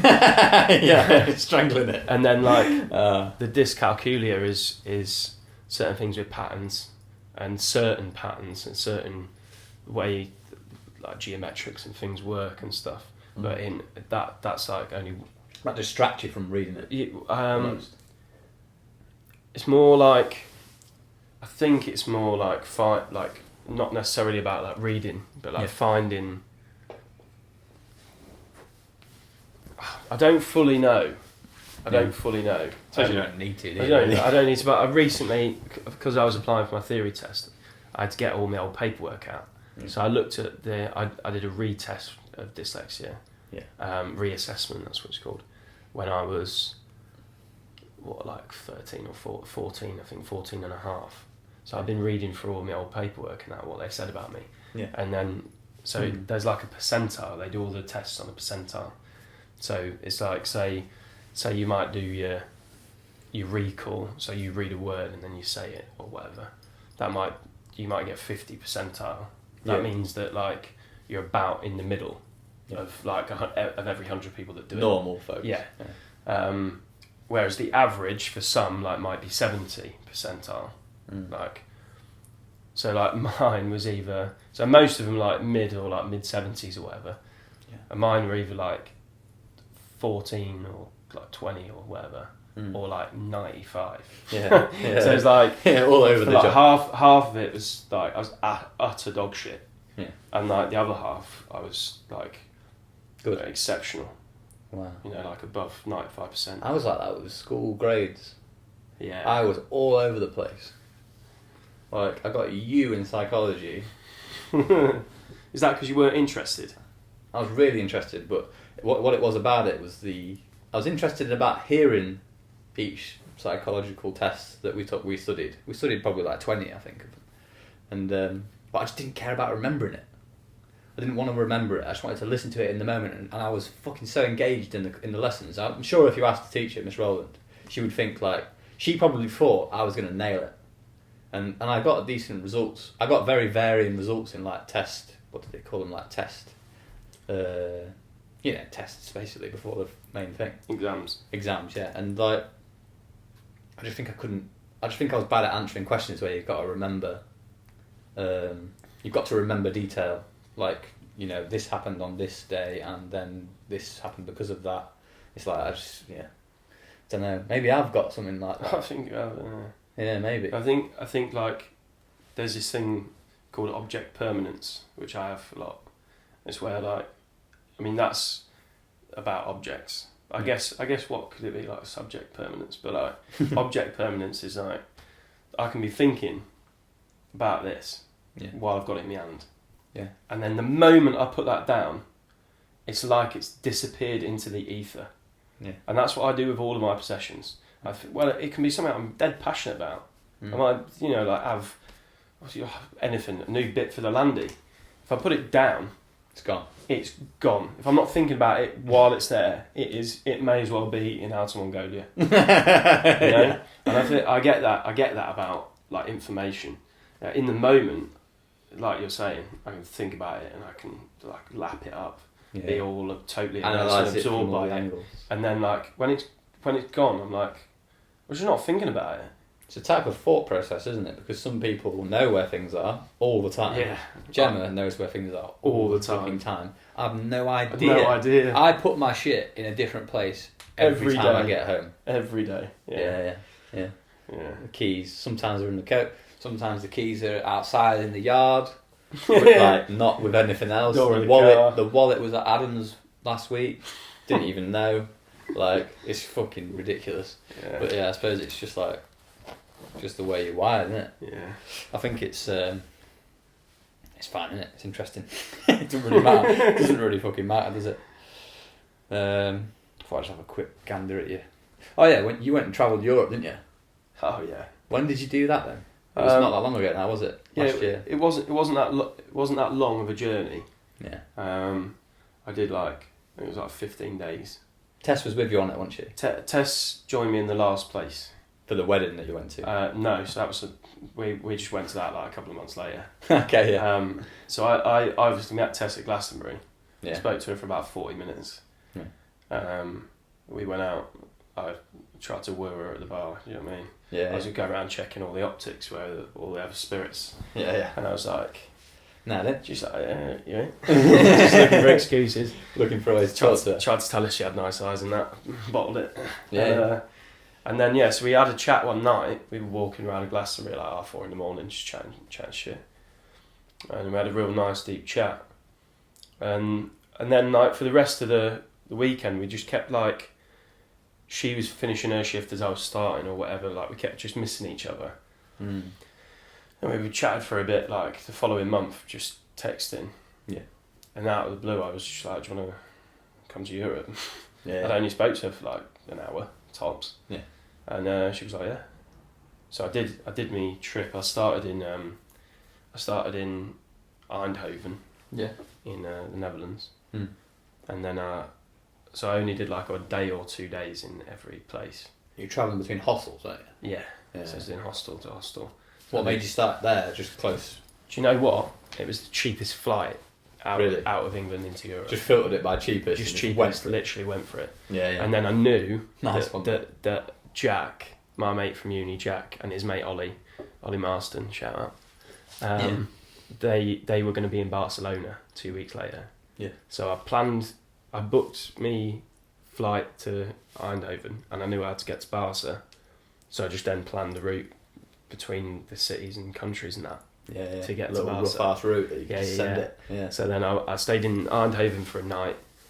I did 2 nights in Brussels, in Belgium. Yeah. And then I went down from Brussels into Paris. Yeah. And I did Paris that was my birthday, I spent 1 day in Paris. Yeah. And then I went from Paris to Tours, beautiful place. I met these 2 lads, 2 French lads, and they were doing like a sociology degree. Yeah. And mate, chatted the night away, talked about politics and talks about all sorts. Nice. Such a sick pair of blokes. Yeah. They were actually DJing. Yeah. At like this party on like the river. Yeah. So I was just there getting levered on my own, drinking beer. And the fella asked me for a cigarette, started chatting. Yeah. And we had like a 10-hour night out. Random as fuck. And then so I went from Tours down to La Rochelle, right on the south coast, beautiful, like fucking weather was gorgeous, mate. Yeah. And I went from La Rochelle to Bordeaux. Yeah. Wine country. Did the wine tour and that. Yeah. And then Bordeaux to Toulouse. Yeah. And then Tess came and met me in Toulouse. I had 2 days in Toulouse. And we got a bus over to Barcelona. Nice. And then spent 3 days in Barcelona. Yeah. Just partying out in the beach on the beach, watching sunrises and that. Yeah, man. And it was just quality. Yeah. It was just quality. Do you want to do it again? Like, I'd love to do it again. think you will? I think I will, yeah. Think you're gonna, because you were saying earlier that you're trying to, you're gonna do freelancing, so you'll be able to sort of choose where you're gonna be able to do it then, aren't you? Yeah. You're gonna be able to go, right, I've got 3 weeks here, I'm gonna be just see it. Gone. Yeah. And Nice, man. you know, obviously, like I'm gonna travel a bit with Tess. Yeah. Like what I like about being on your own is like it's the most organic interactions you can have with anyone. Is if you're on your own and you don't know anybody, because like me and you say, we've been around each other for a number of years. Yeah. We'll have a default setting When we're out together. Yeah, or like when we're with each other, we'll be a certain way. Yeah. And I'll be. To be fair, like we're who we are when we're with each other. Yeah. But like when you're around people, you know, you just pick up certain default things. You usually are, aren't you? Usually, like. Yeah. But like, if you meet someone and you're on your own and you've never met them before, whatever happens, whatever comes out of your mouth, whatever you say, however you act in that moment, is about as organic as you're going to get.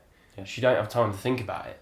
You No. meet some geezer in a hostel in fucking La Rochelle. You're just some geezer in a hostel in La Rochelle. You've got none of your life with You can't talk about. All you've got is just fucking your rucksack and a t-shirt or whatever. Yeah. You haven't got any of your life baggage with you. That you can And share. neither's this other bloke. Yeah. So you're going to talk, or Bird. Yeah. You're going to talk about whatever you're talking about. That's just how it goes. Yeah. And like, so I suppose if you go with, you're going to go with Tess, but I yeah, suppose obviously, it's different. but that it just creates a different thing. Like, and the hope You're a is, couple then, aren't you? Yeah, the hope is though that you can both do that. Yeah. But like, basically, what happens then is like you're a unit then, Yeah. because neither of you have anything apart from each other. So the way you interact with people is going to be through each other, which is just as beautiful. But like when you're on your own and you meet someone fucking miles away from home, then like that you're all you've got. Yeah. You know, you just are who you are. I don't know if like, I think it'd be great, but is that the first time you'd done that? It's the first time I've ever gone on my own. Yeah. Were you worried about it at all? Not at all. Not No. even remotely. No. Really? I'd be worried about it. What would you be worried about? Staying on my own. I suppose if you're in a hostel, you're not, are you? You'll be with people. Well, you're in there's like 8 other beds in your room. Yeah. I suppose it doesn't matter, does it? I suppose it's just not doing it that it would be worried about. It's like I'm on my own. Like, who am I going to meet? Loads of nice people, probably. Yeah. It's just like not doing it, isn't it? That's scary, I suppose. I think it'd be mint. I think I was maybe like I didn't want to particularly miss my bus. Yeah. But but like because I'd planned it, because I had a start and end date. Yeah. And like where I had to get to. If Jack wasn't in Barca at that time, I would have gone a little bit more freehand and just chilled out and then gone across places on trains or buses. Randomly. Because I knew where I had to get to and I knew where I was going to start, I had to plan it a bit better. Yeah, you have to have some kind of plan, but it's still very loose. But also, yeah, you know, like you're someone who likes spending a bit of time on your own. Yeah. Now, I love being around people and that, but like it's not often you get to be so on your own. I don't suppose I've spent like, and even like people who don't know, that doesn't really count. You're surrounded by friends or your partner or your family or someone who knows you all the time. I don't suppose I've ever spent 2 weeks of my life on your own. On my own. Technically on your own. Technically on my own. Yeah. You know, so like it just gives you a lot of downtime and time with your thoughts. And at the end of the day, if you can't spend time with yourself, me and Tess were saying this the other day, if you can't spend time with yourself, if you don't like spending time with yourself, how can you expect anybody else to like spending time with you? I like spending time with myself. I do, yeah. I do. I can do it. I can get on with stuff and I feel good. Yeah, I feel like I can get. It's a different thing, isn't it? Yeah. You can just think through your thoughts properly and be bored as well. Just be fucking bored for a bit. I think it's really useful to be bored. Do something that you perceive as boring. I'm gonna go walk through the village. That's fucking boring. Some people would think, wouldn't they? Do it. That's why you should fucking do it then. Yeah. Because you wouldn't do it. So like, go and travel Europe because you think you'd be scared of it or whatever. Just go and do it. Yeah. See what happens. At the end of the day, the worst thing that can happen is you get run over. That'll be alright. By a tram in Paris. Yeah. But like you could. The worst thing that's going to happen is you're not going to enjoy it. Exactly. Yeah. And out of that, I feel like there's still an important revelation there somewhere. Yeah. You know, whether you enjoy something, whether you don't, like you're saying, boredom. We used to do it at. I think boredom is a skill. A discipline. To be bored. A discipline. Yeah. I'm not good at that. No. You know, I'm not good at that. Not having entertainment. I'm not good at being bored. Yeah. I can walk for fucking miles. Yeah. I got my headphones on. I can walk I can walk all day long. Yeah. I'm not gonna speak to nobody else. I'm kosher with that. I'm kosher at looking at shit and listening to shit. I'm good with that. Yeah. But if I've got to wait at a bus stop for 20 minutes, Like you said, though, isn't it? Like, you know what I mean? yeah. Because you're not moving, you're not seeing. It's not happening the way I want it to. Do you know? Yeah. Oh man, I need another piss again. Just gonna leave it running. Well, what were you gonna say after that one? It doesn't matter. We can just leave it running. I can't remember. Keep thinking about it. I'll think about it.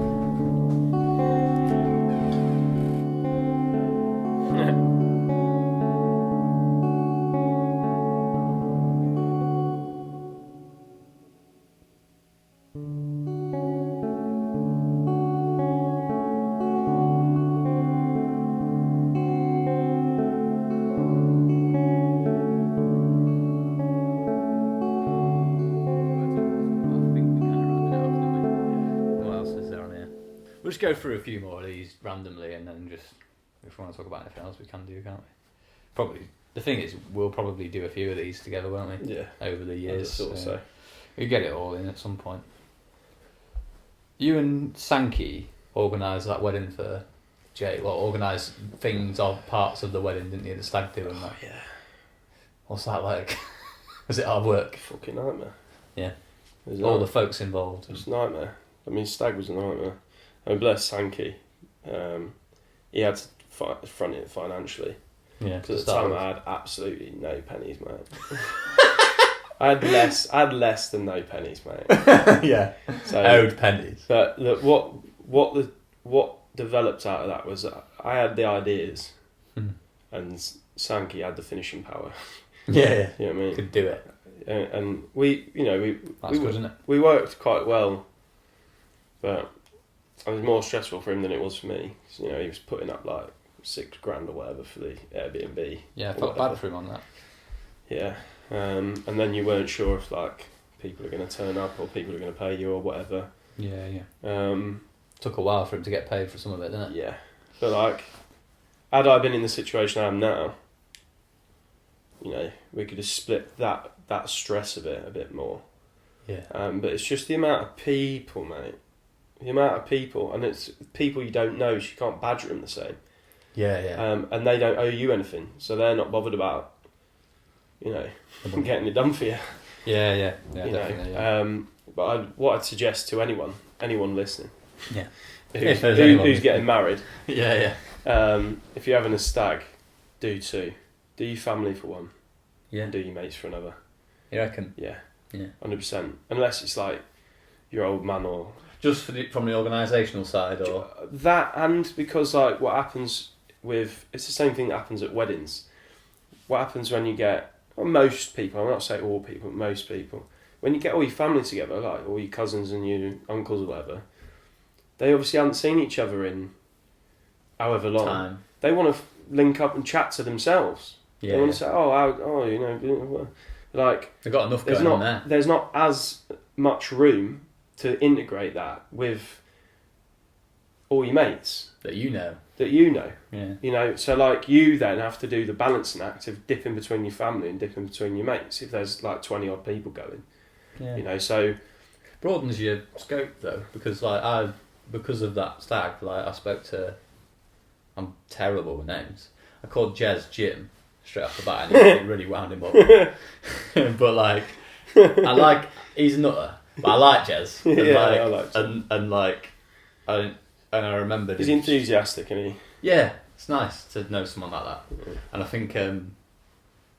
So it's not all bad. Probably a bit of a fucking ball ache for you lot, and the fact that you felt like you were in control of it. But for us, it was mint because you met people you don't normally meet and chatted to them, and it was cool. Like, I enjoyed that. I think the memory of it would be better. It wouldn't be just another party. It's the one where we were all together with your family as well. Yeah, I get that. Yeah. More of a ball ache, but like I'd say like just from the organisational front. Even if you got 22, 25 mates, like we were talking about, obviously Jack's stag, that's going to be sometime this year. Yeah. So, who's setting that up? You setting that up again? Fucking hell. So me and Sankey got picked as groomsmen. Thanks, Jack. Yeah. And Gwain's the best man. Yeah. So we're like, I think we're just babysitting Gwain in the process, you know. Yeah. But I've said to him like, what we were saying was, I think what's better is you say, right, this is where we're going. This is how I'm getting there. Yeah. This is the flight you can get. Sort it out on your own. Yeah. So like maybe front the Airbnb or whatever, but all the arrangements to get there and getting there and fucking around. Sort that shit out yourself. Sort it out yourself. Yeah, you can't be doing that. It's going to be abroad then. I think so. If it is, then you're going to have to say that. Yeah. It's just ridiculous otherwise. Yeah. But like, I like a stag. So in theory, you only ever have one. In theory. Yeah. You know. Yeah, you have a few though. Yeah. Well, everyone gets to join in on their friends' stags. Yeah, of course. But like in theory, you only have one that's yours. Yourself, yeah. Yeah. But I think that was a good do. Yeah. But like at the time as well, when it really came down to the crunch and we had deadlines to meet with payments and stuff, I was off travelling all over the country and all over Europe, pissed out my head and like on all sorts. And Sankey was working a full-time 9 to 5, trying to sort out all the organisation where we're going to sleep and that. Oh, man. So poor Sankey, like I was just like, look, like I can't do much for the next 2 months. Yeah. Just working here, there, and everywhere. Yeah. Bless Sankey, man. What a lad. Yeah. He's a good lad. Pulled it together. It's nice when we went to the wedding, and he was obviously absolutely smashed up as usual, but like he's a lovely lad. He was just like, I love you, Bowser, and I was like, he was saying about this, he's like, it's mint you doing your podcast, and I was like, cheers mate, like that's mint. And we confessed our love for each other. Yeah, obviously. And I've never done that with Sankey, and he's probably listening to this and he probably feels really awkward now. Yeah. But it's true, man, and like I've always bust off Sankey, he's mint. Yeah. And it's total knobhead though.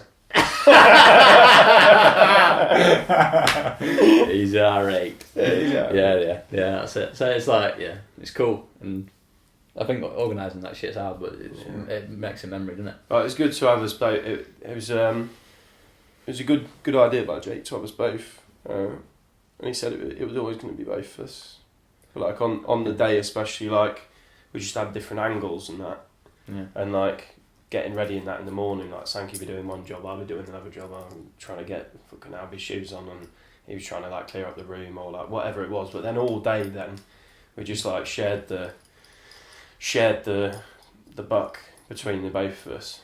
Yeah. And cheers, JD. It's good lad. I'm really like glad he invited me. Like I didn't expect that, to be honest. I would have been happy. I wouldn't have been bothered if he didn't. But like. Yeah.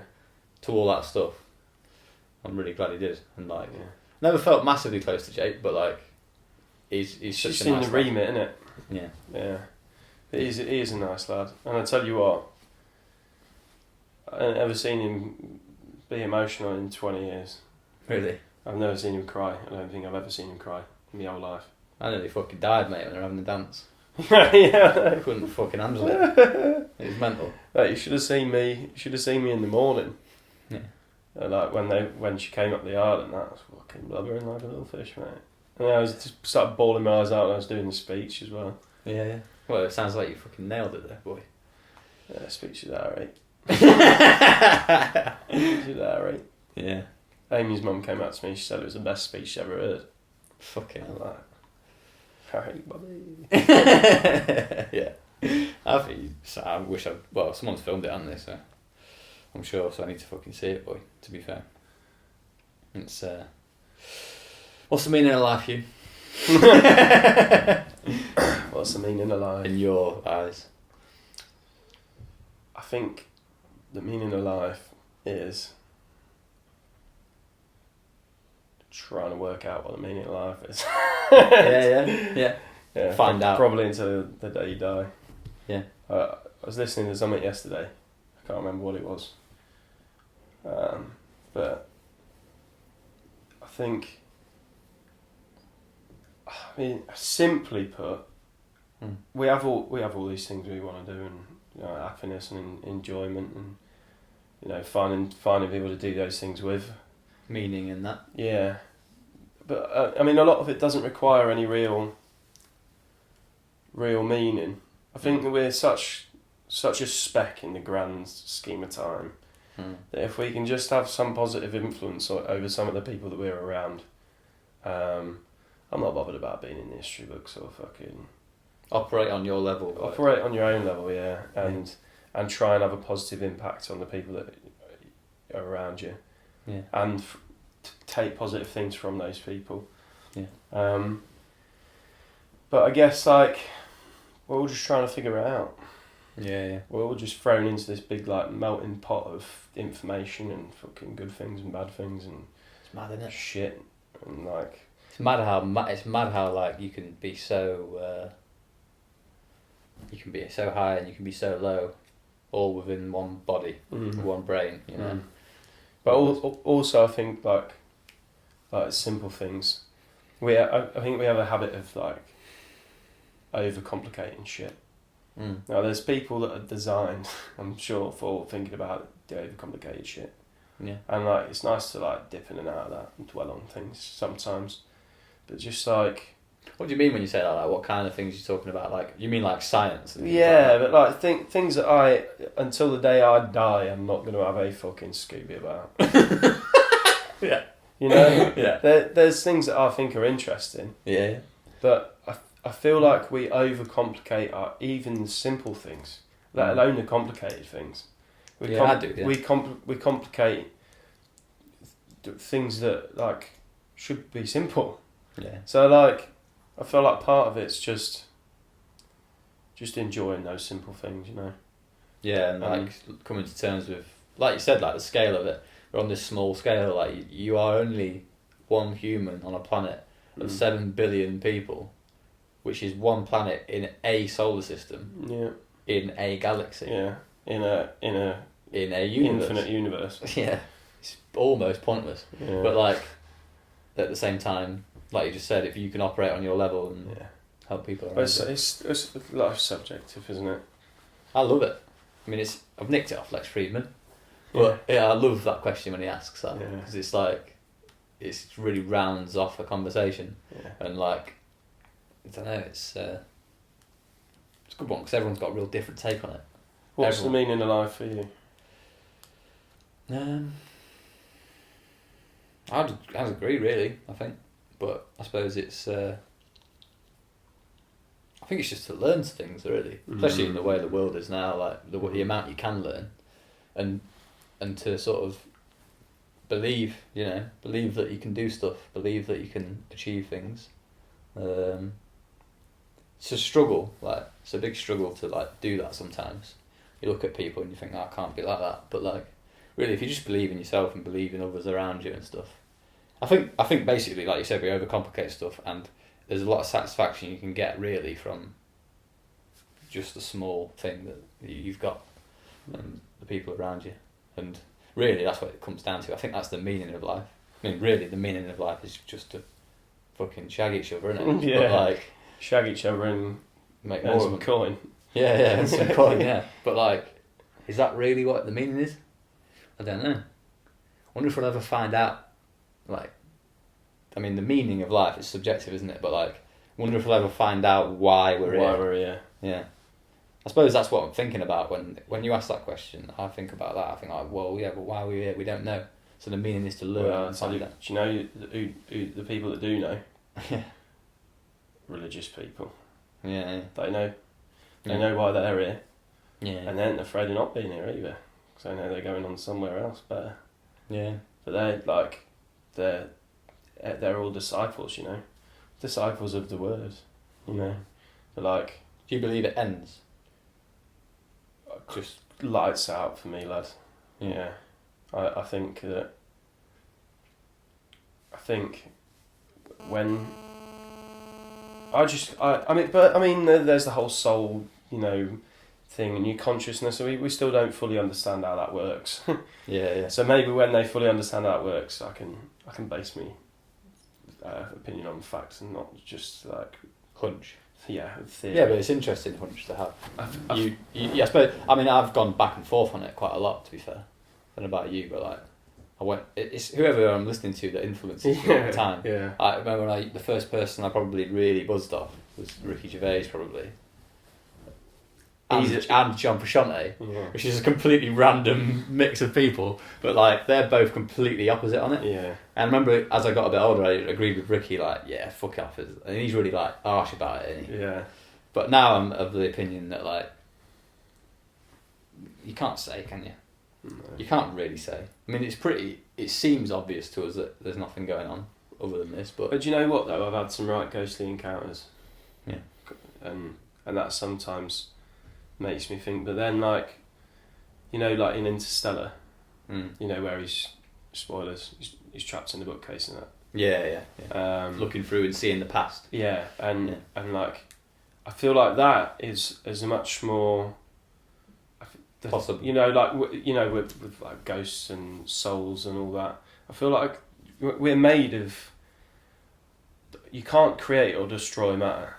No. We're all made. I'm made of the same shit that our table's made of. Yeah. I'm made of the same thing as you. If anything, we're all coexisting. We're made of the same shit. Yeah. So like, the chance that, you know, we feel things or glean things from situations or we experience things in odd ways, that can quite easily come from like, we might be made of the same little bits that something was made from 300 years ago or something. We just manifested that little part of ourselves. Yeah. Like, or a bunch of parts. Yeah, a bunch of parts. You know, like I feel like that's probably more realistic. Yeah. But like we don't. I feel like that energy that we clearly hold in our bodies probably goes somewhere. Yeah. Where like probably not in like the same way as a religious like context, so there's soul and the spirit and all that. But like, literal physical energy. Yeah. Like you've been to some places, and I've always said this about Aberfoyle, like going to that gaff. Like you go certain places, you go places like, you know, like people talk about, I'd love to go there, and not love to go there and like let's go there, but like Auschwitz. Yeah, I've been. Like the people say about how like there's just. I didn't get that. Just nothing. No. Not too many people there. Yeah. Too many people. I think it's the sort of atmosphere. There was parts where I thought, yeah. But you can't know, can you, why you feel that way? Because there's so many things contributing to like the feeling. There's like the amount of people there. Yeah. And you also got your preconceptions. Yeah. How much have you read about it? Not a lot, or loads. Like I haven't read loads about it. My mum's very interested in like the Holocaust, and obviously I'm interested in it through that. But like, it just didn't hit me in the same way as like fucking Schindler's Listed, because like. I don't know, it just felt like a building and like a load of sheds and stuff to me. It's like, well, yeah, that did happen here, but it's the knowledge, I don't know, it's just, I would push back and say it's the knowledge of what's happened that bothers you. If you didn't know about it, you'd just be like, what are you on about, it's just a field, and there's a building over there that's broken down, like. And if you didn't know about that, I mean, to be fair, that tower with the railway going through it is pretty sinister looking, but like... But in the same way that any tower with a railway going through it would be pretty sinister looking. Yeah. I mean, maybe it's gas chamber is pretty sinister. Yeah. Well, yeah. at the end. Yeah. Horrible fucking concrete building, like the first one they ever made. But like, yeah, I don't know. I don't know. It doesn't. Don't know. You just can't explain it, can you? We can't explain that stuff really. No. I know where you're coming from though. I know I can accept that it could be like a sort of molecule, particle, atomic level thing. Yeah. It's just like we don't see it happening because it's so chaotic. Yeah. But like things are happening, people are dying, and like people are taking on different. I was watching a Vsauce recently, and he was saying that like there's bits in you that are from the moon, like you are partially the moon, and I think it was a silly percentage, like quite a high percentage, really, like point something, but like really you are everything around you, even the stars in the sky, like you are partially those. Yeah. Like, it's just weird. I think as well, I mean, any explanation we have for stuff is all theory. Yeah. It's all nonsense. Yeah. It's all just people creating explanations where there are none for other people to understand. Yeah. And it's all man-made. It's all like there might be like certain. I mean, even down to the words. Like there's certain like patterns in maths. Like, maths works, but like maths is just it's all just a human construction. It's all just a way like I've learned to perceive certain things. We perceive things out of our eyes because our brains have evolved to show us what's around us. So everything we see from the get-go is an illusion and made up in our own heads. Well, look, and me and you're a prime example sat in this room right now. I could look around this room and see a certain array of colours.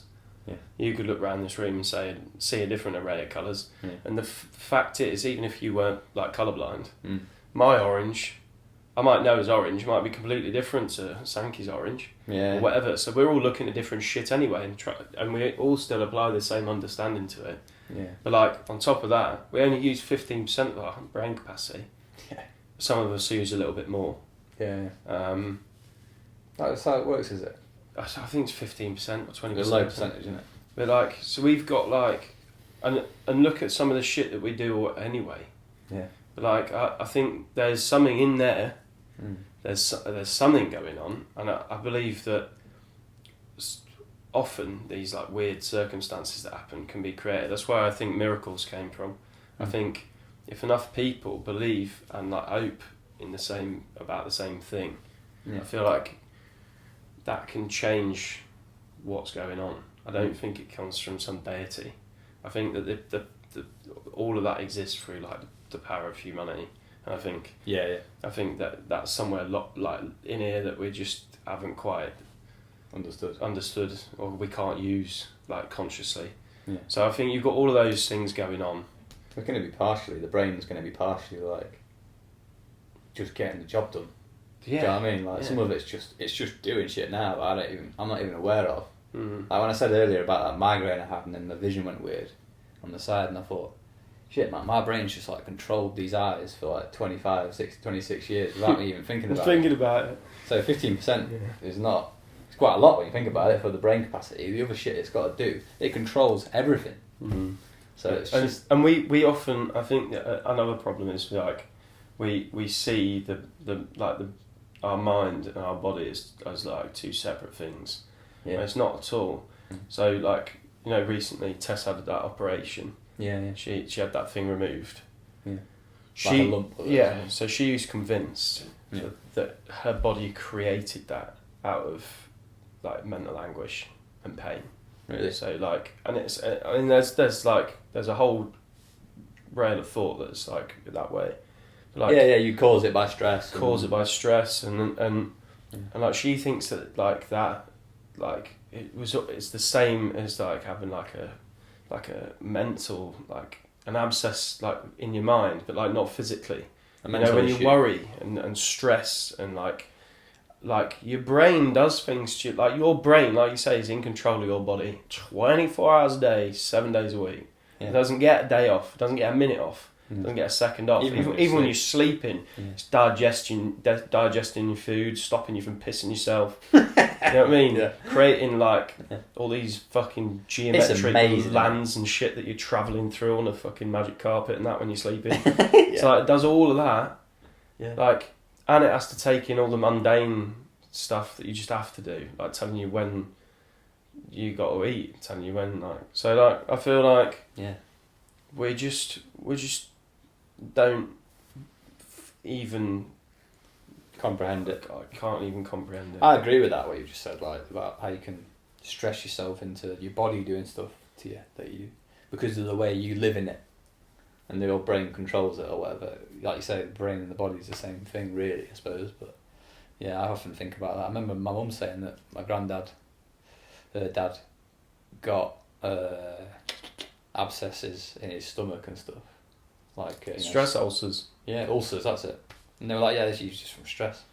And he was like, what? And he was like, you're like, yeah, you can stress yourself out so much that you're just constantly like tensing yourself or changing the way your stomach works, and I think it's just stress, like, but obviously it's not all stress, but anyway, interesting.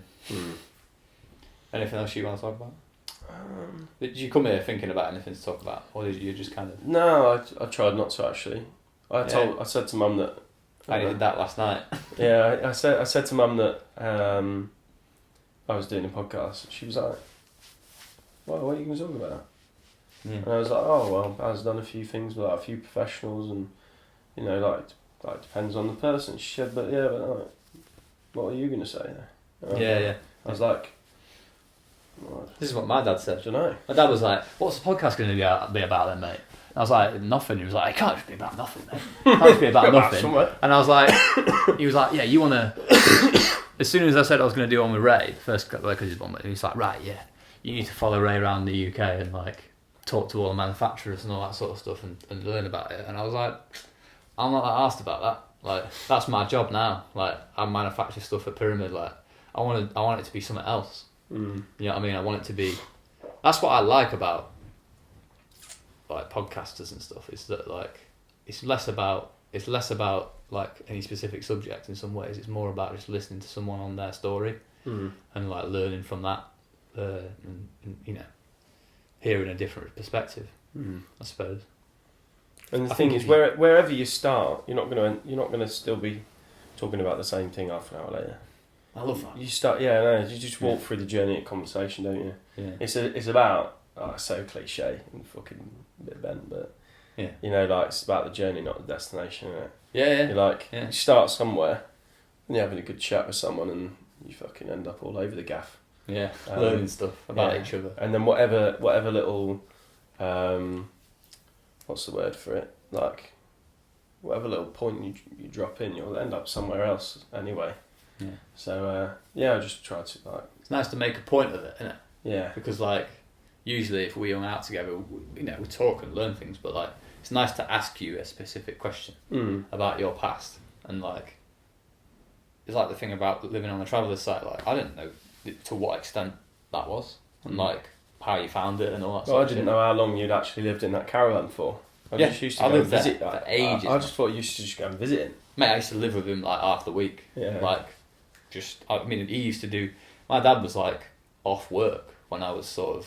He basically had a breakdown, and he was off work for like 7 or 8 years, I think. And in that time, he literally just did everything with me. Like, he picked me up. He did all the sort of picking me up, taking me to school, all that shit. My mum just was working, and he would just sort it all out. And yeah, I mean, that bonded with him massively in that time. And yeah, it was a massive part of my life, and I feel like it's decent. I look back with fondness, you know. It was unique. It wasn't a normal job. Yeah, it changes how you are, obviously, but it's cool, you know. What's the I've got a question for you. What's the minimum that you want to get out of the podcast thing? Minimum? Yeah. Where like not that I'm saying like what's your low bar. I'm saying like what fundamentally do you want to get out of it? I want people to have listened to it and go and enjoyed it. Just enjoyed it, like enjoyed listening to the conversation. Like, I've had people come up to me at work already, because I've told people at work, like, I'm not bothered, I'll tell them all. And a guy there called Mikel, who works in dispatch, I've told you about him before. He's the Estonian lad who came to work for us a couple of years ago. And he's come up to me a few times and said, "Oh yeah, listen to your one with Jake and listen to your one with Dad. Like they're really interesting, aren't they?" And that's it really. If I can get that, like, then people then it's interested. a winner. Yeah. Like my auntie Jackie, like who lives in Australia. She's just been over here actually, for like 6 months, but she went back recently and she was like, she listened to the first 2 of them and she's messaged me about every single one of them and just been like the first 3, sorry, and she's just been like, yeah, that was mint, like, and it's just I love that. It's nice to like have a conversation with someone. I sent one to Blam actually. I sent a message to Blam. She hadn't fucking read it yet. But I said, "Do you want to talk about the cathedral? Working there for as long as you have, and just talk about it. You know, it's a specific conversation." Yeah, that's what I want to get out of it. I don't want to do it for money or anything like that. Got enough money. Don't need any money. I just need to. It's a giving thing, I think.